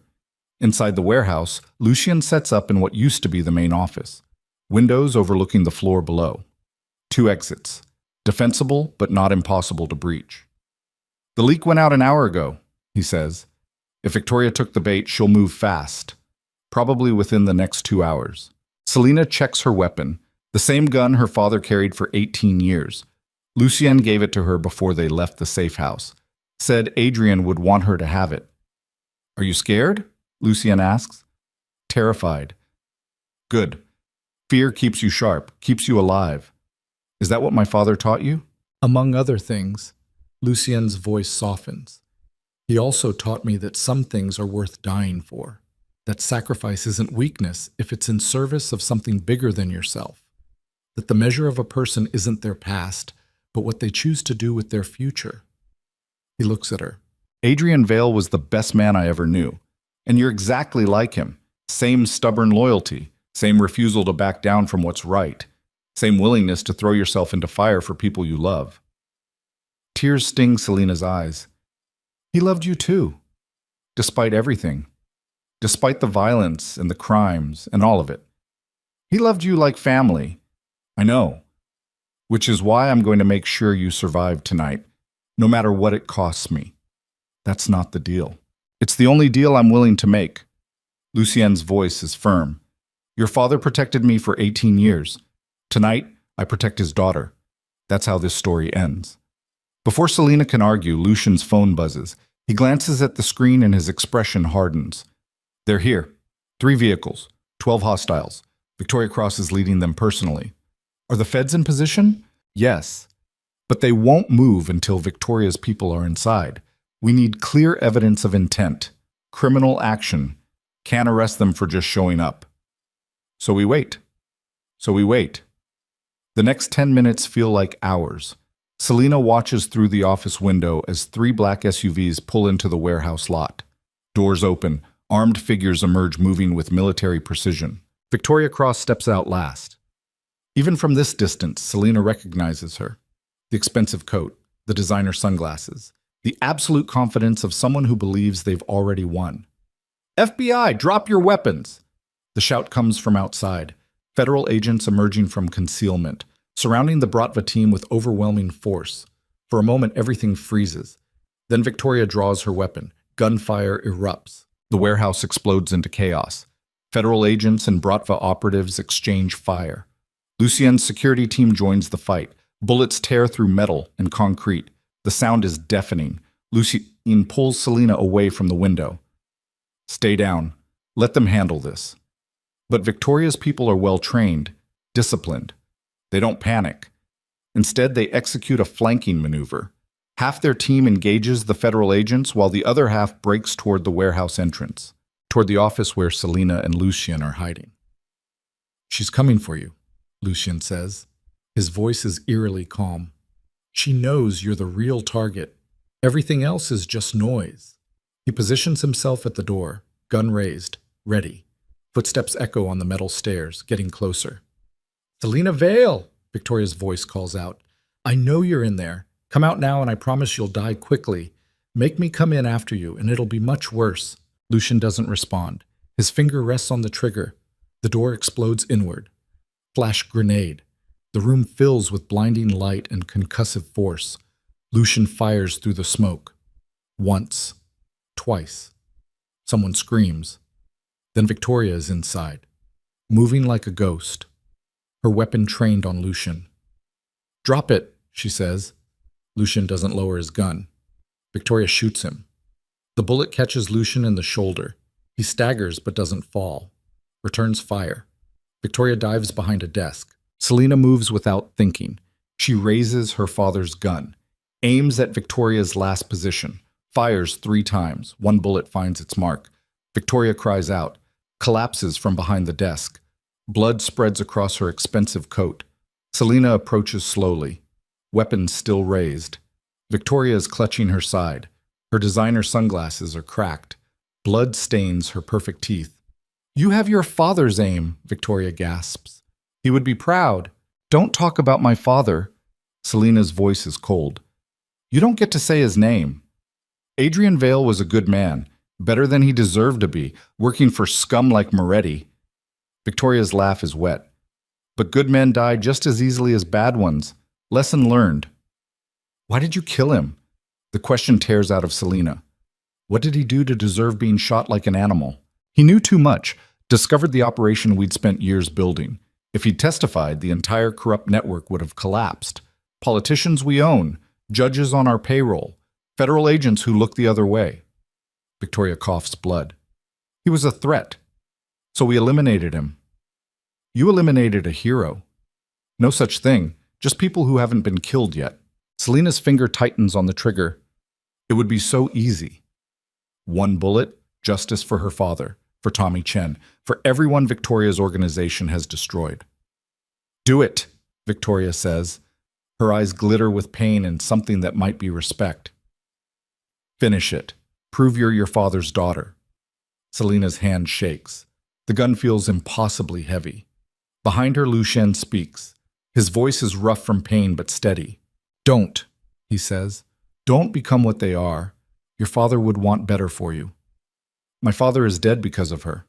"I know, but killing her in cold blood won't bring him back, won't make the pain stop. Will just add another weight to your soul that you'll carry forever." Selena's vision blurs with tears. Her father's face flashes through her mind.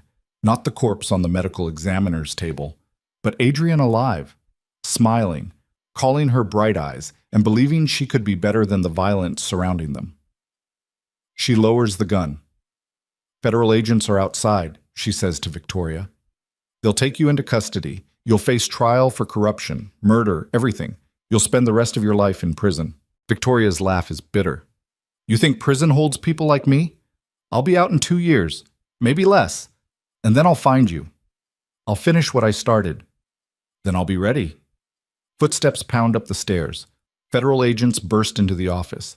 They secure Victoria, check Lucien's wound, take statements. The warehouse is chaos. Paramedics. Crime scene investigators. News vans arriving to capture footage of one of the biggest corruption busts in Chicago history. Selena sits on the hood of an ambulance while an EMT checks her for injuries. She's not hurt. Not physically.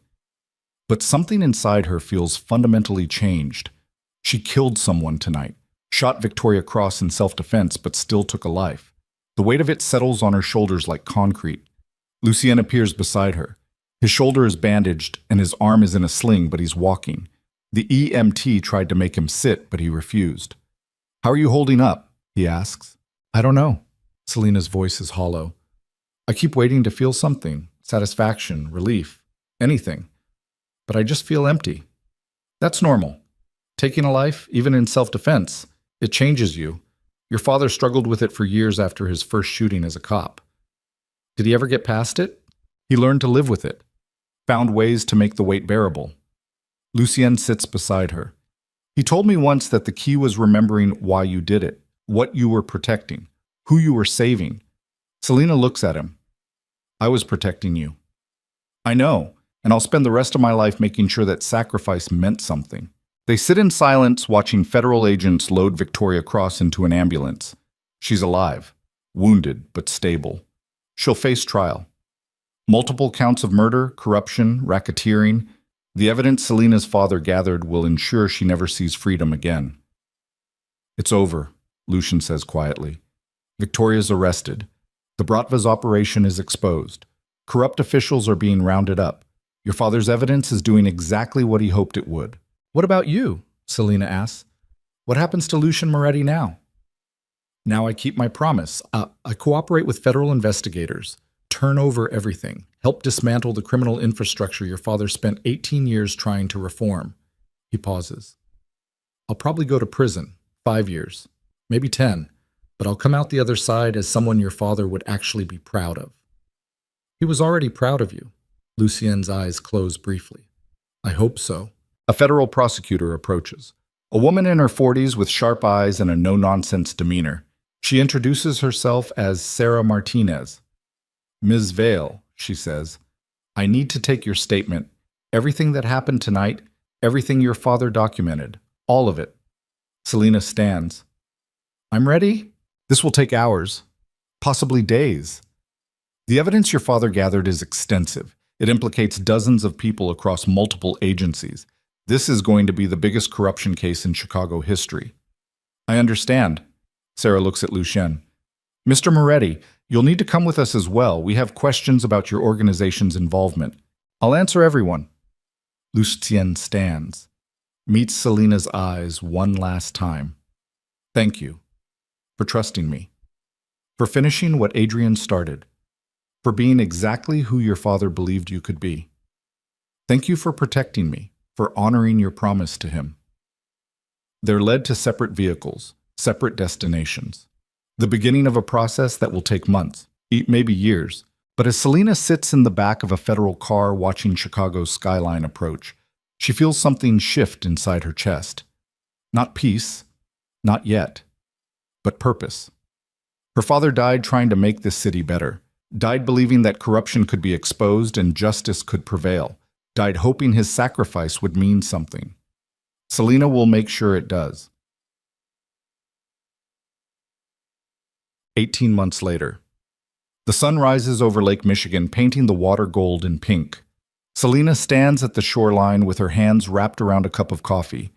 Behind her, the city wakes up. Traffic builds. People start their morning routines. Everything has changed.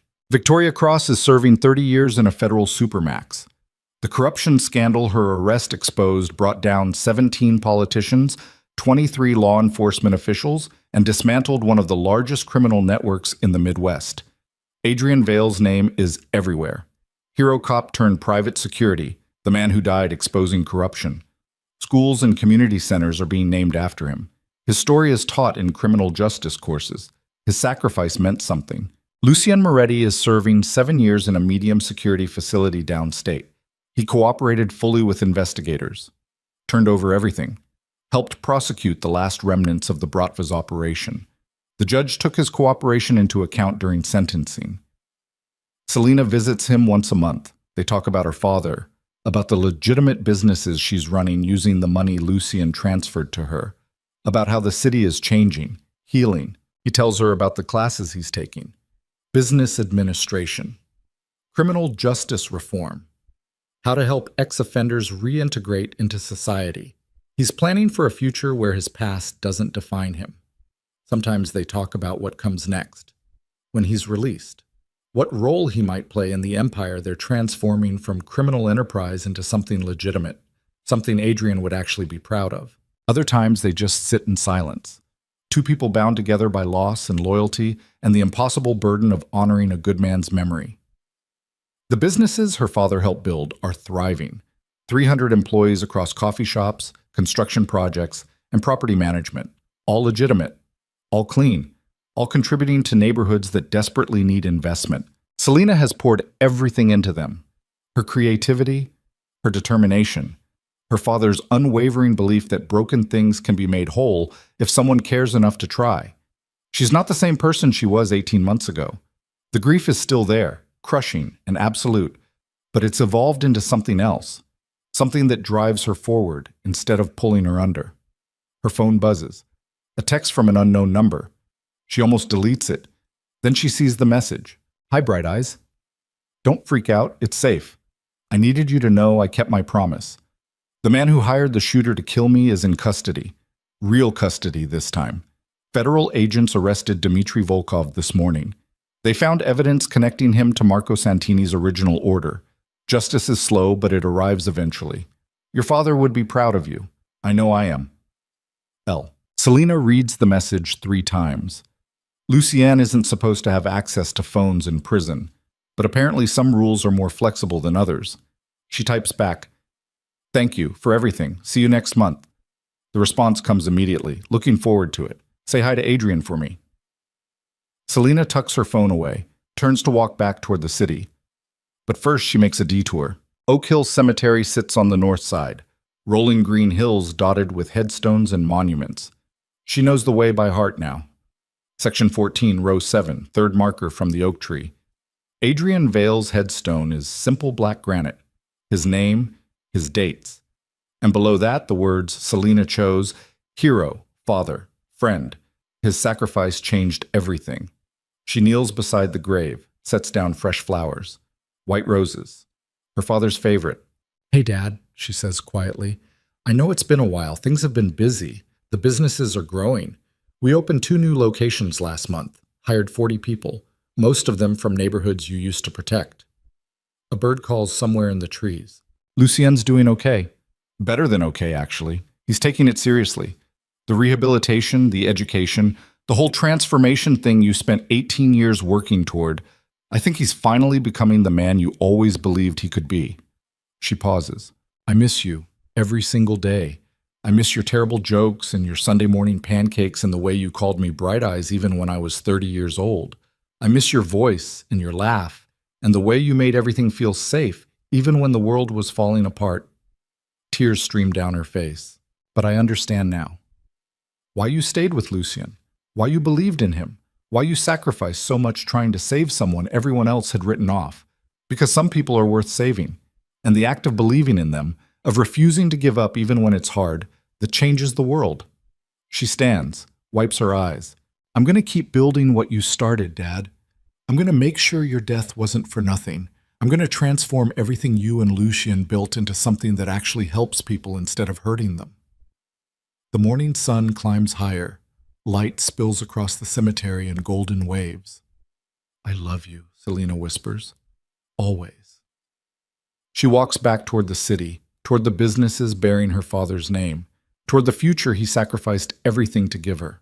Behind her, Adrian Vale's headstone catches the morning light, and somewhere in the quiet glow of dawn, his daughter continues honoring him the only way that matters, by becoming exactly the person he believed she could be, by transforming his sacrifice into something beautiful, by proving that even in a world built on violence and corruption, one person's faith in redemption can change everything. The city wakes up around her. Chicago moves through another morning. But for Selena Vale, this sunrise feels different. Not like an ending, like a beginning. The beginning of a future her father hoped she would build. A future where broken things can be made whole, where loyalty means something, where sacrifice transforms darkness into light, and where Adrian Vale's final act of love continues rippling outward, through businesses bearing his name, through lives changed by his example, through a daughter who refuses to let his death be meaningless. Some people save you long before they die. Adrian Vale's final gift wasn't just exposing corruption or protecting Lucien Moretti. It was showing his daughter that the measure of a life isn't how long you live. It's what you choose to build with the time you're given. And in the end, that's the only thing that matters.